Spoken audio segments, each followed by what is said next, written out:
ছোটবেলা থেকে যত রকম রাইটিং ওয়ার্কশপে পার্টিসিপেট করছি, তো দেখা যাচ্ছে যে রাইটাররা সবসময় বলে যে ভালো লেখক হইতে হলে প্রচুর পড়তে হবে। তো যখন আমার বয়স বাড়ছে, আমি এই এই কথাটাকে একটু রিফ্রেশ করছি এইভাবে যে লেখক হইতে হলে আসলে সবচেয়ে আগে প্রচুর লিখতে হবে, এরপরে যেটা হবে পড়তে হবে সেটাই, যেটা তার লেখার জন্য খুবই মানে সরাসরি প্রয়োজনীয়। একজন পাঠক যে উদ্দেশ্যে পড়ে, একজন লেখক যদি সে উদ্দেশ্যে পড়ে, তাহলে আসলে সে লেখক এবং পাঠকের মাঝখানে কোনো একটা ক্রিটিক এই টাইপ কিছু একটা হইতে গিয়ে সম্ভবত তার রাইটিংয়ের জায়গাটা তখন ক্ষতিগ্রস্ত হইতে পারে। তো এই জন্য ওই যে বললাম যে পড়তে হবে, কিন্তু পড়ার পেছনে একটা সেটা যেন কোনো না কোনোভাবে উপযোগ থাকে, উপযোগিতার জায়গাটা নিশ্চিত করতে হবে। একজন রাইটার র্যান্ডমলি সব পড়ে গেলে পড়তে যে পরিমাণ সময় লাগে সেটা লিখবে কখনো, কারণ লেখা ইটসেলফ একটা অনেক সময় সাপেক্ষ ব্যাপার। তো যেটা হয়েছে যে এই কেন লিখি এইটা নিয়ে পৃথিবীতে সম্ভবত হাজার দেড়েক রাইটার বিভিন্ন সময় ইন্টারভিউ দিয়ে ফেলছে। তো এইটা আমার কাছে খুব এখন আর এক্সাইটিং কিছু লাগে না, কিন্তু আমি যখনই কোনো রাইটার পাই সেই রাইটারের সাথে আমি তার লেখালেখির থট প্রসেস বা সে কী ধরনের পড়াশোনা করে সেই বিষয়গুলো নিয়ে আমার জানার চেষ্টা করি। কয়েক বছর আগে আমি ফেসবুকে একটা বই দেখতেছিলাম, সেই বইটার নামটা আমার কাছে আলাদাভাবে চোখে পড়ে, যেহেতু নামের প্রতি ফ্যাসিনেশন আছে। তো বইয়ের নামটা ছিল হচ্ছে চায়ের কাপে সাঁতার। বইটা নামটা নিয়ে বেশ ঘোরের মধ্যে ছিলাম, কিন্তু যেহেতু আমি নিজে ওই ঘরানা লেখালেখি করি না, ফলে ওই বইটা পড়বো করে আর ঠিক পড়া হয় নাই। এবার বইমেলাতে আদর্শ প্রকাশনী স্টলে আমি সেই রাইটারকে পাইলাম, এনামুল রেজা। ওনার সাথে কথা হলো এবং ওনার সাথে আমি ভাবলাম যে একটা পডকাস্ট করা যেতে পারে বাবুরের সাথে। সেটা আমার জন্য ভালো, কারণ আমার মনে হয় এরকম নামের বই যদি যে লিখতে পারে তার নিশ্চয়ই পড়াশোনা বা তার রাইটিংয়ের যে ক্রাফটম্যানশিপ সেটা একটু সমকালীন অন্যদের চেয়ে আলাদা হইলেও হইতে পারে, হবেই বলছে না, হইলেও হইতে পারে। তো ওনার সাথে আমার এইটা অনেকগুলো ডেট অলরেডি মিস হয়েছে। কখনো ওনার পারিবারিক ইস্যু ছিল, ঈদের ইস্যু ছিল, এরকম কারণে দুটা ডেট মিস হওয়ার পরে ফাইনালি আজকে আসতে পারলাম। এবং তারপরে যেটা বলার কথা যে ওই যে ওনার পড়ালেখা, সাম্প্রতিক বইপত্র বা লেখালেখি, ফিলোসফি সব কিছু মিলে বাবুল রশিদের আজকের এপিসোডটা মানে আমার ব্যক্তিগত ইন্টারেস্ট যে সমস্ত বিষয়ে কাজ করে, যে রাইটারদের ইন্টারভিউ করা, সেটার জন্য একটা ভালো মিনিংফুল এপিসোড হইতে পারে। তো নেমল ভাই, আপনার এই চায়ের কাপে সাঁতার বইটার আমি গুডরিডসে করতেছিলাম, মানে রিভিউ দেখতেছিলাম, সম্ভবত 56টা বা এরকম এতগুলা রিভিউ সম্ভবত ছিল। এত মানুষ এইটার রিভিউ যে লিখছে, এটার পেছনে কি মানে আপনার কি মনে হয়, মানে আপনার ওখানে আপনার বন্ধু বান্ধবের সংখ্যাই বেশি, নাকি একদমই আননোন লোকজন তারাও গুডরিডস আপনার ওই বইয়ের এটা লিখছে? এটা তো মনে হয় মানে আমার বন্ধু বান্ধবরা মনে হয় পড়ে পড়ছে বইটা। আচ্ছা, আগে মানে গুডরিডসে এত রিভিউ সাধারণত খুব বেশি বইতে দেখা যায় না বাংলাদেশে, এবং এটা যেটা দেখছি যে বছরে বছরে বাড়ছে। মানে শুরুর দিকে যেমন ছিল, ধীরে ধীরে ধীরে ওয়ার্ড অফ মাউথ বলে দেয়। আমি নিজেই দেখলাম অনেক সিনেমা তো হলে একটা নির্দিষ্ট সময়ের জন্য চলে, বই একটা স্লটে রিলিজ পায়। তো কোনো বই নিয়ে ধরেন বইটা তো 23-এ বের হলো, এরপরে দেখতেছি যে এই যে আলাপ হচ্ছে, আসলে ওই আলাপটা আসলে আরও সামনের আলাপকে আরও প্রোপেল করছে আমার মনে হয়। তো 1 বছর আগে 1.5 বছর আগে যে আলাপ হতো, আমি দেখি যে এখন হয়তো আরও বেশি হয়, এবং এটা অধিকাংশই আমি চিনি না, অচেনা, যাদের সাথে আবার ওই বইয়ের মাধ্যমে পরিচয় হয়েছে এমনও আছে। আমি ওইখানে রিভিউতে একজনের লেখাটা আলাদাভাবে আমি মনে রাখছি। সে বলতেছিল যে তার স্টুডেন্টটাকে জিজ্ঞেস করছে, স্যার এটা কি পিঁপড়াদের নিয়ে বই? কারণ চায়ের কাপে তো আসলে পিঁপড়া ছাড়া কেউ সাঁতার কাটতে পারে না। তো উনি বলতেছিল যে পিঁপড়ার জন্য চায়ের কাপই তো আসলে সমুদ্রের মতো অনেক বড়। তো আমার পার্টিকুলার এই অংশটা খুবই পছন্দ হয়েছে রিভিউয়ের। তো এই রিভিউটা যে লিখছে সে আমাদের এই এপিসোডটা দেখতেছি না, আমি যাই না, বাট আমার মনে হয়েছে যে এই পয়েন্টটা নিয়ে কথা বলা যেতে পারে যে আসলে কি চায়ের কাপে সাঁতার, এই যে এটা কি পিঁপড়াদের কথা চিন্তা থেকেই মাথায় আসছিল, না কিভাবে এইরকম নামটা চিন্তা করলে? মানে চায়ের কাপ আসলে, চায়ের কাপে সাঁতার আসলে পিঁপড়ার কথা তো আমাদের মনে পড়ে স্বাভাবিকভাবে। তো আমার মনে হয় যে সাবকনশিয়াসে থাকলেও থাকতে পারে, সরাসরি এমন চিন্তা করছি এমন না। কিন্তু সাঁতারের ব্যাপারটা আসছে হচ্ছে আমি নিজে ব্যক্তিগতভাবে প্রচুর চা খাই, এবং চা খাওয়াটা আমার লেখালেখির একটা অনুষঙ্গ। বা আমাদের ফ্যামিলিতেও মানুষ প্রচুর চা খায়, ছোটো থেকে অভ্যস্ত জিনিসটার সাথে। সন্ধ্যায় আড্ডা হচ্ছে, বিকেল আড্ডা হচ্ছে, সকালে প্রচুর চা খাওয়া হচ্ছে। বাইরে গেলে ধরেন আড্ডা দিচ্ছি বন্ধুদের সাথে বা কলিগদের সাথে বড় হয়ে, তখনও চা খাওয়া হচ্ছে প্রচুর। তো এই চা খেতে খেতে আমরা অনেক আলাপ করি, অনেক সময় বুলশিট টক হয়, জীবনের ক্লেদ, ক্লান্তি বা হতাশা নিয়ে আলাপ হয়, যেগুলো সংসারে ঘরে বসে মানুষ করতে পারে না। তো ওইটা জীবনের একটা বলতে গেলে ওপেন কিছু না, কিন্তু চাটা কিন্তু আড়া লাগিয়ে খাচ্ছে। মূল কাজ ধরেন আমি এই যে আপনার সাথে স্টেজে বসে কথা বলতেছি, পরে যাওয়ার পথে নিচে নেমে ধরেন আপনি বলেন আসেন হিমালয় ভাই এক কাপ চা খাই, আলাদা একটা লেয়ার কিন্তু এটা। তো আমাদের উপরের স্তরের যে লেয়ার, ওর নিচে আরও একটা লেয়ার আছে, যেটা হচ্ছে আমরা সবাই জানি আছে, কিন্তু আমরা ওটা কখনো সামনে আসে না। তো আমি যখন মানুষকে নিয়ে লিখতে চাইলাম এবং আমার যে গল্পের চরিত্র, যে গল্প ভাবনা বা যেই পটভূমিতে আমি লিখতে যাচ্ছি, তো আমি শুধু সারফেস লেভেল না, আমি ভিতরের অনেকগুলো লেয়ারও দেখতে চাইছি। তো দেখতে দেখতে আমার মনে হলো যে এই যে চায়ের কাপ বা চা খেতে খেতে আমরা যে আলাপগুলো করি, তো আমাদের জীবনও তো আসলে এমন চলে যাচ্ছে। মানে কখনো আমরা খুব গভীরভাবে বুঝতে পারি না যে জীবনটা খুব খুব সিরিয়াস একটা জীবনযাপন করতেছি, না খুব ফানি একটা জীবনযাপন করতেছি, নাকি খুবই একটা সচেতন জীবনযাপন করতেছি। মানে আড্ডার ছলে, খেলার ছলে এক একদিন চলে যাচ্ছে। একটা ফানি দিক আছে, ফানি সাইড। তো চায়ের কাপের সাঁতার ব্যাপারটা মাথায় আসার কারণ ওইটাই যে আমি আসলে আমাদের এই জীবনেরই গল্প করতেছি, জীবনের অনেকগুলো লেয়ারের গল্প করতেছি, কিন্তু ঠিক এটা সিরিয়াস কিছু যেন না, একটা কৌতুকী একটা আবহে আমরা খুব সিরিয়াস একটা জীবন লিড করতেছি। আমরা ওপরে দেখাচ্ছি আমরা খুব হ্যাপি, খুব সুখী, কিন্তু ভিতরে আমরা ওইটা নাও হইতে পারি আর কি। আমাদের নিজস্ব ট্রমা থাকতে পারে, লস থাকতে পারে, দুশ্চিন্তা থাকতে পারে। তো ওইটার যে ককটেল, ওইগুলো নিয়ে মনে হচ্ছে আমরা আসলে প্রত্যেকদিন সাঁতারই কাটি লাইফে। এইসব চিন্তা থেকে ব্যাপারটা তখন মাথায় আসছিল আর কি, পরে নানান দিকে চলে গেছে। আচ্ছা, আমার ব্যাসার্ধগ্রাফিতে আমার একটা চ্যাপ্টার আছে, ওই চ্যাপ্টারটার একটা বড় আর্গুমেন্ট হইলো যে যারা মনে করেন আমরা অনুন্নত দেশে এই শিল্প লেখালেখি এবং এই মানে আর্টের চর্চা করি, মানে আর্টিস্ট, তারা তো আলটিমেটলি তাদের এই গণ্ডির বাইরে, আমরা হাঙ্গেরি বা ফিলিপাইন বা ইংল্যান্ডের কোনো রিডারের কাছে তো আসলে আমরা পৌঁছাতে পারবো না। এবং একই সাথে আমি 2018 সালের একটা রিপোর্ট দেখলাম যে অ্যামাজনে সেলফ পাবলিশার রাইটার আছে হচ্ছে 23 লাখ, মানে নিজেরাই নিজেদের বই করে ফেলছে। তো এত রাইটার এবং এত বই, তাহলে এই অনুন্নত দেশে আমরা যখন এই বইগুলা লিখি এবং আমরা জানি যে আমরা গ্লোবালি রিকগনাইজড হব না, তো এইটা কি তখন আসলে আমাদের মেনে নেওয়া উচিত, নাকি আমরা ভাববো যে আসলে রিকগনিশনের জন্য যে লেখা, এটা তো আসলে অর্থবিত্তের লোভের মতো এক ধরনের লোভ, এইটা নিয়ে এই গ্লোবাল রিকগনিশনের চিন্তাটাও এক ধরনের ক্রেজিনেস এবং এটা এক ধরনের নিচতা। সো আপনার কি মনে হয় এই যারা আমরা অনুন্নত দেশে যারা লেখালেখি করি তাদের আউটরিচের ক্ষেত্রে? আচ্ছা, এই ক্ষেত্রে খুব ইন্টারেস্টিং, আলাপটা ইন্টারেস্টিং খুবই, যে আর্টিস্ট শিল্পী আসলে কি চায় যখন সে আর্ট করে। প্রথমত শিল্পী কিন্তু ওই যে মানে রিকগনিশন চায়, মানে এটা শুনতে যেমনই লাগুক, মানে সে কিছু তৈরি করার পরে চায় অন্যরা দেখুক আর কি। তো লেখালেখি যখন করতেছে মানুষ, সে যে কারণেই করুক, অনেক তাড়না থেকে কিন্তু মানুষ লেখালেখি করে। কারো ধরেন কোনো অসুস্থ মানুষের মনে হইতে পারে যে আমি তো মারা যাবো কিছুদিন পরে, তো আমার এখন এই চিন্তাভাবনাগুলো আমি লিখে যাই, যদি কেউ জানলো, পড়ে ভালো লাগলো। হ্যাঁ, মানে আমি লেখার চাইতে বই প্রকাশ বলতেছি এই কারণে যে লেখা তো আপনি ডায়েরিতেও লিখতে পারেন, যখন আপনি পাবলিশ করে ফেলতেছেন। ওই আলাপেই যাচ্ছি আমি, যে লিখলো কিন্তু লেখার পরে কিন্তু তার মধ্যে ওই তাড়নাটা থাকে, মানে দেখানোর তাড়না। এটা আমার মনে হয় ইনবিল্ট মানুষের মধ্যে, শুধু মানুষের মধ্যেও না। ওই যে একটা মজা করে হুমায়ুন আহমেদ না কে বলছিল কথাটা, আমার খেয়াল নাই, মুরগি ডিম পাড়ার পরে খুব ডাকে যে একটা ডিম পাড়ছি দেখো। তো আমার মনে হয় লেখকরা বা যে কোনো শিল্পী, তারা শুধু মানুষ দেখে সেটা না, মানে মনে হয় তাদের ভিতরে এটা কাজ করে যে মানুষ দেখে হাততালিও দিক, হ্যাঁ, একটা স্বীকৃতি দিক যে সে কিছু একটা সৃষ্টি করছে। তো বাংলাদেশে বসে যখন কেউ লেখে, যেখানে আমাদের গ্লোবাল কোনো বাজার নাই আসলে, বই যে অনুবাদ হয় না এমন না, কিন্তু বাংলাদেশ বই ইংরেজিতে বা অন্যান্য ভাষায় অনুবাদ হয়, কিন্তু বাংলাদেশের একজন লেখকের বই তৃতীয় বিশ্বের একটা অনুন্নত দেশের লেখকের বই বাইরের কেউ কেন পড়বে? আমাদের তো অর্থনৈতিক, সামাজিক, রাজনৈতিক তেমন কোনো প্রেক্ষাপট নাই যেটা আগ্রহ জাগাবে বাইরের, এখনো পর্যন্ত তো তৈরি হয় না এই গুরুত্ব।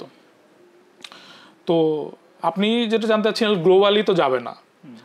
তো সুতরাং আমার নিজের দিক থেকে আমি বলতে পারি যে গ্লোবালের ব্যাপারটা আমি ভাবি না এমন না, কিন্তু পরে ভাবি। আগে ভাবি যে আমাদের দেশের লোকজন আগে পড়ুক, কারণ আমাদের দেশে অলমোস্ট ওই যে কদিন আগে মজা করে বলতেছিল 40 কোটি লোক আছে নাকি। তো যদি 40 কোটি না থাকুক, 25 কোটিও যদি থাকে, তো 25 কোটি লোকের মধ্যে 10 লাখ লোক আমার বই পড়বে না, এটা আমি কখনো মানে বাংলাদেশে বসে যতদিন লেখালেখি করবো মানে মেনে নিতে পারবো না যতদিন এটা রিচ না হবে। তা আমাদের দেশেই তত লোক আছে, এবং দেশেই যদি মানুষ এত পড়ে তখন গ্লোবাল নিয়ে দুঃখ করার অবকাশ আসবে মনে হয়। তো দেশেই মনে হচ্ছে তো আমাদের দেশে সাহিত্য বলেন, চিন্তামূলক মননশীল বই বলেন, মানে নন ফিকশন, কোনো কিছুই কিন্তু একটা নির্দিষ্ট ব্যারিয়ারে আটকে আছে। তো ওই ব্যারিয়ারটা যদি ভেঙে যায় কখনো, তখন মনে হয় একটু চিন্তা করব। কিন্তু আমার মনে হয় যে বাংলাদেশে একজন লেখক উনি লেখালেখি করে, উপন্যাস লিখুক, কবিতা লিখুক, গল্প লিখুক, বা নন ফিকশন লিখুক, বা যে কোনো কিছুই করুক, বা ছবি আঁকুক, তো বাংলাদেশের মধ্যেই যেই অডিয়েন্সটা আছে, বাংলাদেশের নানান প্রান্তের ছড়ানো অডিয়েন্স, ওই অডিয়েন্স পেলে আমার মনে হয় তার জীবনটা চলে যাবে। দেন হচ্ছে বাইরের, ততদিনে বাংলাদেশ যদি গুরুত্বপূর্ণ হয়ে ওঠে আসলে। এবং অনেক সময় তো মনে হয় যে ফেনোমেনা যদি তৈরি হয় কোনো কিছু নিয়ে, ধরেন একটা লেখক এতই পপুলার হয়ে গেল এবং তার লেখাটা খুবই ভালো, তখন আবার লিটারারি যে সার্কেলগুলা বা লিটারারি সিন আছে পৃথিবীতে, সেখানে একটা ছায়াপাত পড়ে যে ওইখানে একজন আলাপ হচ্ছে, ধরেন এশিয়ার একটা লিটারারি কনফারেন্সে কোনো একজন পশ্চিমা লোক, সে এনিহাও তার কাছে কথাটা গেছে এবং সে ওটা দেখছে যে বাংলাদেশের একটা রাইটার, তার দেশে পাগলের মতো লোকজন তার বই পড়ে, তখন তাকে নিয়ে কিন্তু আগ্রহ জাগে মানুষের, তখন ওইদিকে একটা পুশ হতে পারে। তারপরেও আমি ওখানে খুব একটা আশা দেখি না যে বাংলাদেশের বই বাইরের লোক অনুবাদ হওয়ার পর খুব বেশি পড়বে। কিন্তু আমি দেখি যে বাংলাদেশে কেউ একজন লেখালেখি শুরু করলে দেশের লোকই তার লেখা আগে পড়তেছে, এই জিনিসটা তার মধ্যে মনে হয় কাজ করে, তখন ওই তাড়নায়ও সে লেখে, যেখানে মার্কেটটা আসলে ছোট না, যত ছোট মনে হয়। আচ্ছা, যদি আমরা চিনোয়া আচেবের কথা চিন্তা করি, সেও তো একটা অনুন্নত দেশেরই মানুষ, তার থিংস ফল অ্যাপার্ট তো বাংলাদেশে বিশালভাবে ছড়ায় পড়ছে। বা আমরা যদি মুরাকামি বা ওরহান পামুককে চিন্তা করি, সেও তো আসলে ওয়েস্টার্ন না, মানে তুরস্ক বা জাপানের ইয়েতে। তো তারাও তো বেসিক্যালি দেখা যাচ্ছে তাদের লেখা ট্রান্সলেটভাবে ছড়ায় পড়ছে। সো আমি এটা নিয়ে একজনের সাথে কথা বলতেছিলাম, সে আমাকে একটা পয়েন্ট বলতেছিল যে আসলে আমরা যখন কোনো বাইরের রাইটারের লেখা পড়ি, তাদের যে স্ট্রাগলগুলা, সেই স্ট্রাগলগুলা বেশিরভাগ ক্ষেত্রে ইউনিভার্সাল হিউম্যান স্ট্রাগল। কিন্তু বাংলাদেশের রাইটারদের যখন ওরা স্ট্রাগল নিয়ে ডিল করে, সেগুলো এত বেশি পার্সন স্পেসিফিক এবং এত বেশি দেখা যাচ্ছে যে লোকাল ইয়েতে, যে কারণে ওইটার বাইরে যখন কেউ ট্রান্সলেট করে বাংলাদেশটাকে, বাইরের একটা লোকে স্ট্রাগলগুলো কানেক্ট করতে পারে না। আচ্ছা, সো আপনি তার এই থিওরির সাথে কতটুকু মানে অ্যালাইন করেন, নাকি এই থিওরির সাথে আপনি ডিসএগ্রি করেন? আমি পোলাইটলি থিওরির সাথে ডিসএগ্রি করি।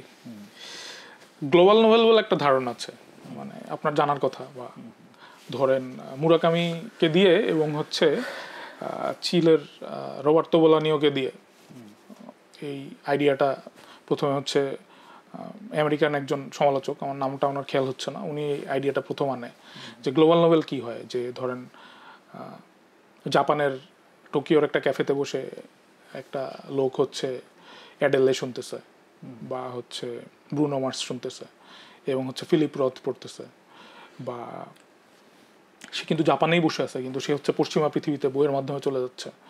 তো মুরাকামি বা রবার্তো বোলানি ওর বইগুলা পড়লে আমরা দেখি যে ওদের নাগরিকরা যে কালচারটা যাপন করে, সেইটার মধ্যে পশ্চিমা কালচারের একটা খুব গাঢ় মিক্স আছে। মানে ধরেন মুরাকামি তো হচ্ছে গল্পের মধ্যে দিয়ে নিয়ে যায় আলাপটা, আমি একটু সংক্ষেপে আর কি এই দুজনকে নিয়ে তুলনাটা তারপরে দেশে আসি। মুরাকামি হচ্ছে গল্পের মধ্যে দিয়ে একটা ট্রান্সের মতো যেতে থাকে, ওর মাঝ দিয়া হচ্ছে যে ক্যারেক্টারটা হচ্ছে জ্যাজ শুনতেছে, বিটলস শুনতেছে, আবার হচ্ছে রেমন্ড চ্যান্ডেল পড়তেছে। হ্যাঁ, আবার বোলানিও যখন তার বইয়ে আলাপ করে, তার বই ভর্তি হচ্ছে ফিলোসফিক্যাল আলাপ, ওয়েস্টার্ন ফিলোসফারদের আলাপ, পারির ফিলোসফারদের আলাপ। সে কিন্তু বসে আছে চিলেতে এবং হচ্ছে অগস্তো পিনোশের রেজিমের অন্যতম শিকার, ওই ব্যাড দিকের, ও এক্সাইল নিতে হয়েছিল ওকে। তো এই বইগুলা যখন চিলেরই রাইটার, কিন্তু তার বই পড়া, তার যাপন সবকিছু হয়েছে পশ্চিম দিয়ে প্রভাবিত, তো তখন তার লেখা যে চিলে নাই বা মুরাগামির লেখায় জাপান নাই, এটা কিন্তু ঠিক না। মুরাগামি কিন্তু হাইলি জাপানিজ, মুরাগামির লিটারেচারের জুড়ে হচ্ছে বিড়াল। এরকম অনেক কিছু আছে যেটা জাপানি এবং সাথে সাথে বৈশ্বিক। ওনারা এই টোনটা খুব ফোকাসড হয়েছিল ওনাদের লেখায়, এবং তখন আলাপ হয়েছিল যে ওনাদের লেখা পড়লে সারা পৃথিবীর মানুষ একটা কানেকশন তৈরি করতে পারে। এবং এখনও এটা আছে যে ডায়াসপোরা রাইটাররা যারা আছে, এর আগে ছিল নাইপলরা, তারপর রুশদি ক্ষেত্রে যেমন যদি আমি আলাপ করি, রুশদি কিন্তু ওর সাবজেক্ট ম্যাটার কিন্তু ইন্ডিয়ানই, আবার ফেলতেছে আন্তর্জাতিক প্রেক্ষাপটে করে একটা গ্লোবাল শেপ দিচ্ছে। এরা একরকম, যে এদের লেখায় আমি বলতে পারি যে ওই গ্লোবাল শেপটা আছে, এরা এক ধারার লেখক। কিন্তু চিনুয়া আচাবে কিন্তু এমন না। চিনুয়া আচাবের সংকটগুলা আফ্রিকারই সংকট। হ্যাঁ, আফ্রিকা নিজেই যেহেতু একটা আনএক্সপ্লোরড জায়গা, এটা একটা কি কারণ হইতে পারে মানুষকে ট্রিগার করার ক্ষেত্রে?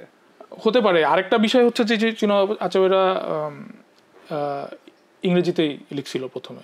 ওদের তো হচ্ছে যে অনেক ভাষা, প্রচুর ভাষা ছিল। সেই ভাষাগুলা যে কলোনি যখন তৈরি করছে সাহেবরা, ব্রিটিশরা, তো ওরা কিন্তু ওই ভাষাগুলোকে খেয়ে দিছে আসলে। ওদের কাছে ওরা যখন স্কুলে ভর্তি হয়েছে, আফ্রিকার একটা ট্রাইবের একটা ছেলে গিয়ে ধরেন মানে কেনিয়ার একটা স্কুলে এসে ভর্তি হয়েছে। কেনিয়াতে এমন হয়েছে, এই আলাপটা পাওয়া যায় হচ্ছে যে এনগুগি থিওঙ্গোর যে ডিকলোনাইজেশন মাইন্ড বইটার নাম, ওইটা তো ওই আলাপটা করছে যে স্কুলে ভর্তি হয়েছে, বলতেছে যে স্কুল চত্বরে তুমি নিজের মাতৃভাষায় কথা বললে ইউল বি পানিশড, শাস্তি দেওয়া হবে, তুমি ইংরেজি ছাড়া অন্য কোনো ভাষায় কথা বলতে পারবো না। এইভাবে ওদের ভাষাগুলোই খেয়ে দেওয়া হয়েছে। এবং ওই প্রজন্মের লেখক ওইখান থেকেই কিন্তু ওই আচেবিরা বের হয়ে আসছে, এবং ওরা কিন্তু ইংরেজিতে লিখছে।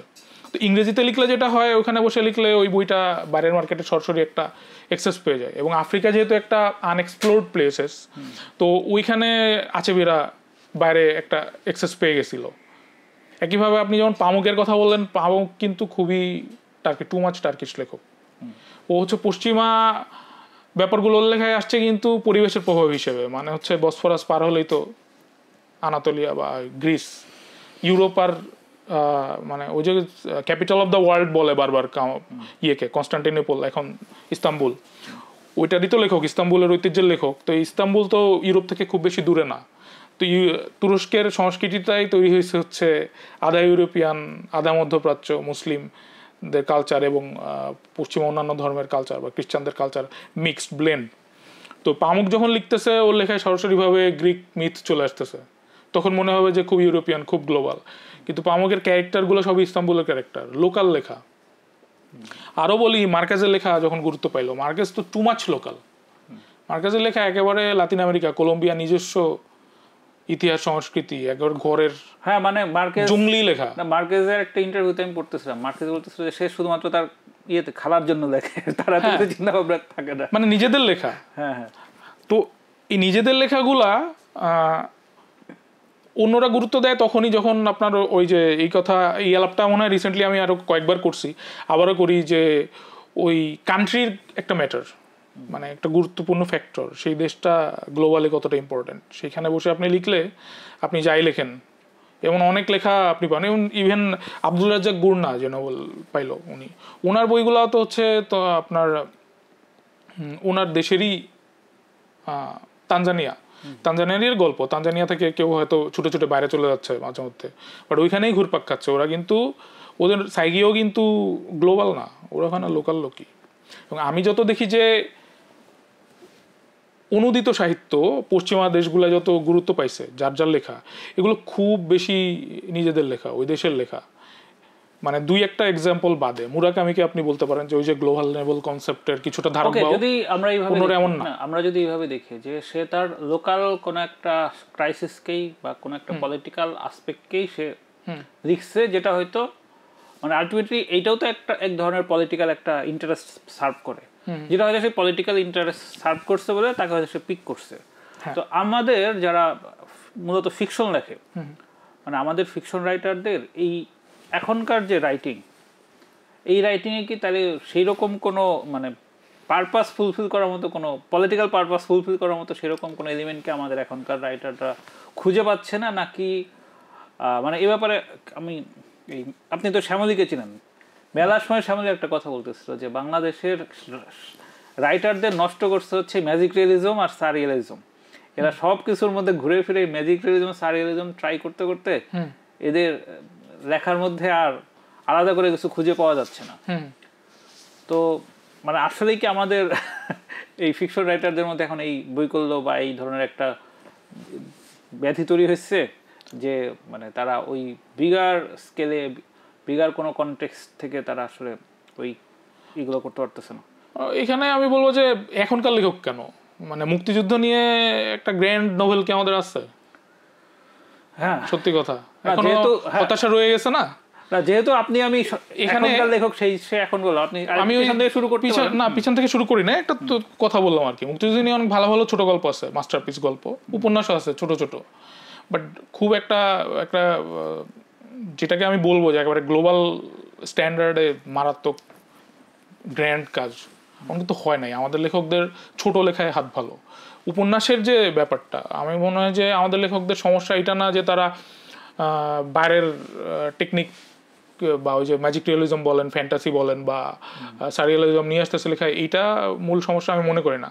আমি মনে করি যে তারা যে লিখতেছে, যে কেন লিখতেছে এবং কিভাবে কি লিখবে এই জিনিস নিয়ে কিছুটা দিশেহারা। তাদের কাছে হচ্ছে ফর্মটা, মানে উপন্যাসের যে কৌশলটা, ওইটা আমি দেখি যে অনেকের মধ্যে মিসিং। মানে ধরেন এখন উপন্যাস লিখতেছে কিন্তু তার উপন্যাসের যে বোঝাপড়াটা সেটা হচ্ছে 50 বছরের পুরনো। ইভেন গল্পও লিখতেছে ক্লাসিক ধারার গল্প, গল্প যে কত বিকশিত হয়ে গেছে সারা পৃথিবীতে, উপন্যাসের ধারা যে কত বিকশিত হয়ে গেছে সেসব স্তরে কিন্তু আমরা যাই নাই। তো ওই শ্যামলীর কথার ওই সূত্র ধরে, মানে এটা আমিও কদিন আগে লিখছিলাম, মানে ওই যে না বুঝে ধরেন আমি ম্যাজিক রিয়েলিজম নিয়ে আসলাম। ম্যাজিক রিয়েলিজম ধরেন মার্কেজের সাহিত্য নিয়ে আলাপ হয়, মার্কেজের সাহিত্য ম্যাজিক রিয়েলিজম তো আসলে আমি মনে করি না তার মূল শক্তি। মূল শক্তি তো তার নৃতাত্ত্বিক উপাদান, তার লেখার, তার নিজস্ব লেখাটা তাদের নিজস্ব লোকজন যেভাবে চিন্তা করতো সেটা ধরে তুলে দিছে। তখন হচ্ছে বাইরের বা অন্যান্য সমালোচকরা একটা টার্ম কয়েন করে দিছে যে এটা ম্যাজিক রিয়েলিজম। তো আমাদের দেশের লেখকরা আমার ধারণা ওই জিনিসটা বুঝতে পারতেছে না আসলে, যে কি করলে একটা অভিনব কিছু হবে। সবাই গ্রাউন্ড ব্রেক করতে চায়, যা হয়ে আসতেছে সেটা ভেঙে অন্য কিছু করতে যায়। তো তখন আমার মনে হয় যে একটা সমস্যা আছে আমাদের দেশের লেখকদের। প্রথমে বলে নি যে ভালো কাজ হচ্ছে, অনুবাদ হওয়ার মতো কাজ হচ্ছে না এমন না। আমি দেখি যে ভালো কাজ হচ্ছে, অনেক বাজে গার্বেজ জিবারিশের মধ্যেও ভালো লেখা আগের তুলনায় আমি বলবো বেশি হচ্ছে এখন, কারণ লেখকরা এখন আরো উন্মুক্ত বিশ্বের মুখোমুখি হয়ে গেছে, সারা পৃথিবীকে আগের চেয়ে ভালো করে দেখতে পারতেছে। তো বাইরের দেশ এবং নিজের দেশের সাথে মিলে একটা তুল্যমূল্য করার সুযোগ আগেকার লেখকদের চেয়ে এখনকার লেখকদের বেশি। সো ওই ফাঁকে কাজ তো হচ্ছে, কিন্তু বেশি অধিকাংশ ক্ষেত্রে হচ্ছে না। কারণ আমার ধারণা ওরা হচ্ছে ওই জিনিসটা নষ্ট করতেছে মাথা, যে আমি গ্লোবাল কিছু লিখবো, সারা পৃথিবীর অডিয়েন্সের জন্য লিখবো, যে আমার লেখা অনুদিত হবে, বা বাইরে ধরেন আমেরিকান বা জাপানি ওরা যেমন লিখতেছে একেবারে ফ্যান্টাস্টিক্যাল উপাদান এনে ভরা ফেলতেছে, আমিও এমন কিছু করব।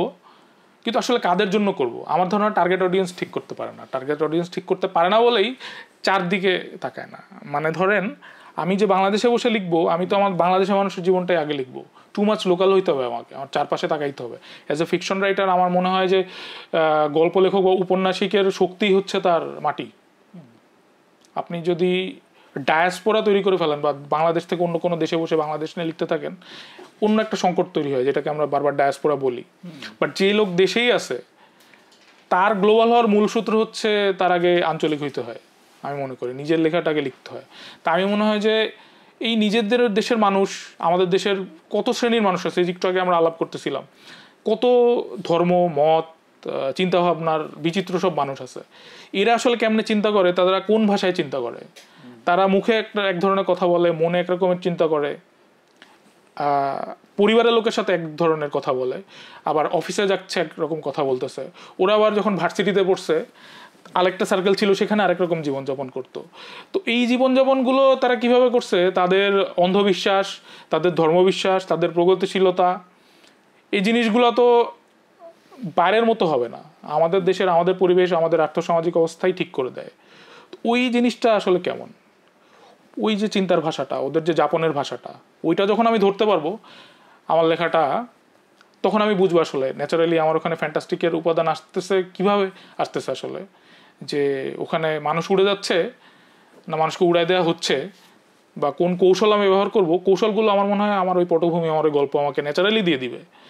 ওইটা ইনবিল্ট মানে ন্যাচারালি আসতে হবে লেখকের মধ্যে যদি আপনি জাদু বাস্তব লিখতে চান। সেটা জাদু বাস্তব আর হবে না। যেমন আমার লেখাকে চার কাপের সাঁতারকে অনেকে কয়েন করে যে ম্যাজিক রিয়েলিজম উপাদান আছে এটার মধ্যে, বাট সচেতনভাবে আমি বলি ম্যাজিক রিয়েলিজমের কোনো কৌশল তো আমি এখানে প্রয়োগ করি নাই। এটা মানে রিভিউ পরে আমার সেটা মনে হয় না, মানে আমি তো ওই 56টার অন্তত 8-10টা রিভিউ। হ্যাঁ আমি কিন্তু আমার উপন্যাসে প্রচুর ফ্যান্টাস্টিকের উপাদান আছে, কল্পনা। আমি যেমন বলি যে আরব রজনী হচ্ছে ছোটবেলা থেকে মিশে ছিল আমাদের জীবনে। ফ্যান্টাসি মানেই তো সেটা ম্যাজিক রিয়েলিজম না, কল্পনার ব্যারিয়ার ভেঙে ফেলা আর কি, যে অনেক রকম বাস্তবতা কল্পনা করতে পারে একজন লেখক, সেইগুলা ধরেন কোলাইড করতেছে একে অন্যের সাথে, তখন একটা অবাস্তব গভীর বা খুব চিন্তামূলক খুব ধোঁয়াশাপূর্ণ পরিস্থিতি তৈরি হয়ে যায়। তো সেটাকে কারো ম্যাজিক রিয়েলিজম মনে হতে পারে, আমি বাধা দিই না, যার যেটা ইচ্ছা সেটা বলতে পারে। বাট আমি ব্যক্তিগতভাবে কিন্তু ম্যাজিক রিয়েলিস্ট একটা উপন্যাস লিখবো এভাবে কিন্তু আমি লেখা শুরু করি নাই। আমি কিন্তু আমার জনপদের ভাষায় লিখতে চাইছি, যে জীবনটা আমি দেখছি বা যাপন করছি, আমার চারপাশ যাপন করছে। তো ওই সচেতনতাটা থাকলে আমার মনে হয় যে ওই সংকটটা চলে যাবে। আচ্ছা, বই নিয়ে আলাপ করতে গেলে তো আসলে বইয়ের মার্কেটটাও এখানে উঠে আসা উচিত, এবং মার্কেটের শেষ পর্যন্ত ভোক্তা তো আসলে যে কেনে সে। তো আমাদের যদি বইয়ের মার্কেটের ভোক্তার রুচি চিন্তা করি, ভোক্তার রুচি নিয়ে কি আসলে মানে আমি বলতেছি যে গ্লোবাল রাইটার হইতে হবে, কিন্তু আমাদের অডিয়েন্সরা ফিল্ম দেখার সময় হয়তো হলিউডের ফিল্ম দেখে বা তেলেগু ফিল্ম দেখে বা কোরিয়ান ফিল্ম দেখে, কিন্তু ভোক্তা রুচির জায়গায় কি আমাদের অডিয়েন্সরা মানে ইভেন স্থানিক মানদণ্ডেও যথেষ্ট আপডেটেড? যেমন আমি যদি করি মানে ডেটা দিয়ে বলি, কোনো একটা বই মানে পদ্মজা নামের কোনো একটা বই সম্ভবত বেস্ট সেলার ছিল। সো আমি পদ্মজা বইটা তো কিছু দুনিয়া ছেলে দেখছিলাম, তাতে ওই বই যদি বেস্ট সেলার হয়, এইটা কি আমাদের ভোক্তার যে ভোক্তার স্ট্যান্ডার্ডের জন্য কি এটা একটা মানে নেগেটিভ ইন্ডিকেটর কিনা? ভোক্তার স্ট্যান্ডার্ড থেকে নেগেটিভ সরাসরি বলবো না, আমি বলবো যে পদ্মজা ধরেন 1 লাখ মানুষ কিনছে, 1 লাখ মানুষ কিন্তু পড়ে নাই।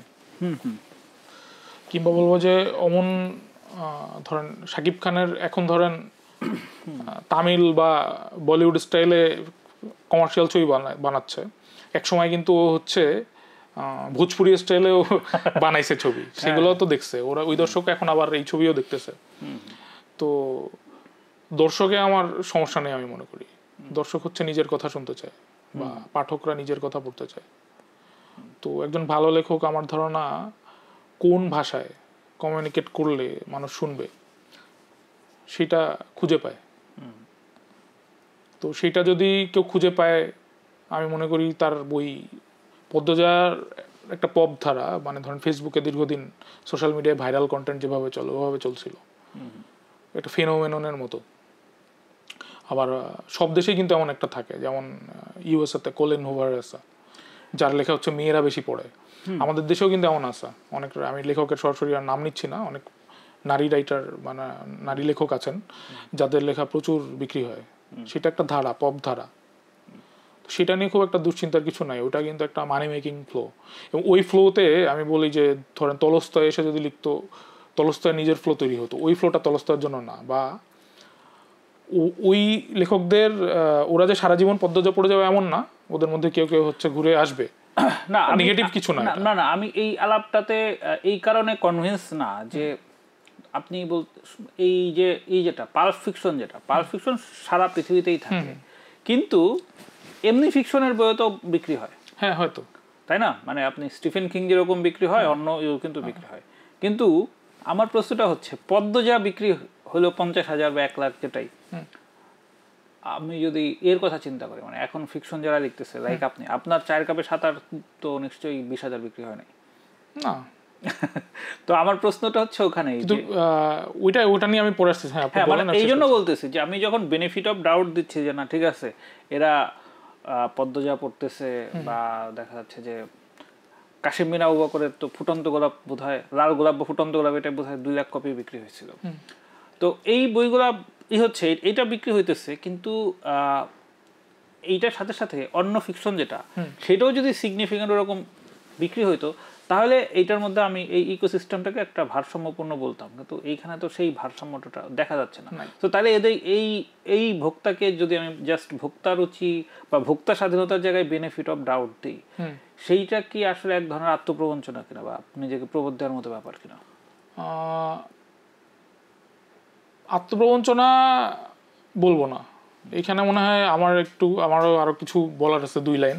সেটা হচ্ছে যে পপ কালচার হিসেবে দেখতে চাই না, ধরেন ফেনোমেনা তৈরি হলো আর কি, কিন্তু বুদ্ধিবৃত্তিক তো জায়গা থাকে একটা স্তরে। ধরেন কাশেম বিন আবু বকর যারা পড়ে তারা হচ্ছে মানিক বন্দ্যোপাধ্যায় বা তারাশঙ্কর পড়বে না, ক্লাসিকের দিকেই চলে গেলাম, কন্টেম্পোরারি বাদ দিয়ে, বা খোয়াবনামা পড়বে না।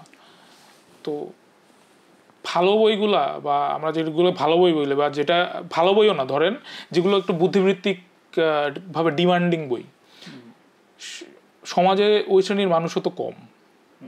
তা আমি মনে করি যে ওই শ্রেণীর মানুষ যদি বাড়ে বা ওই শ্রেণীর মানুষ বেশি হলে, যদি এমন হতো যে সমাজে বুদ্ধিবৃত্তিক মানুষ ধরেন এখন হচ্ছে ধরেন আমার 4 কাপের সাথে ফর এক্সাম্পল 1000 কপি ধরেন বিক্রি হয়েছে, বা 4 কাপের সাথেও বাদ ধরেন খোয়াবনামা ধরেন 10,000 কপি বিক্রি হয়েছে খোয়াবনামা ধরেন সাপোজ, হ্যাঁ মানে লাইফ টাইমে 10,000 হইতেই পারে, লাইফ টাইম হয়েছে। কিন্তু ধরেন ওই চিন্তা করার মানুষের সংখ্যাটা যদি বাড়ে, তখন এই ধরনের কাজের সেলটা বাড়বে।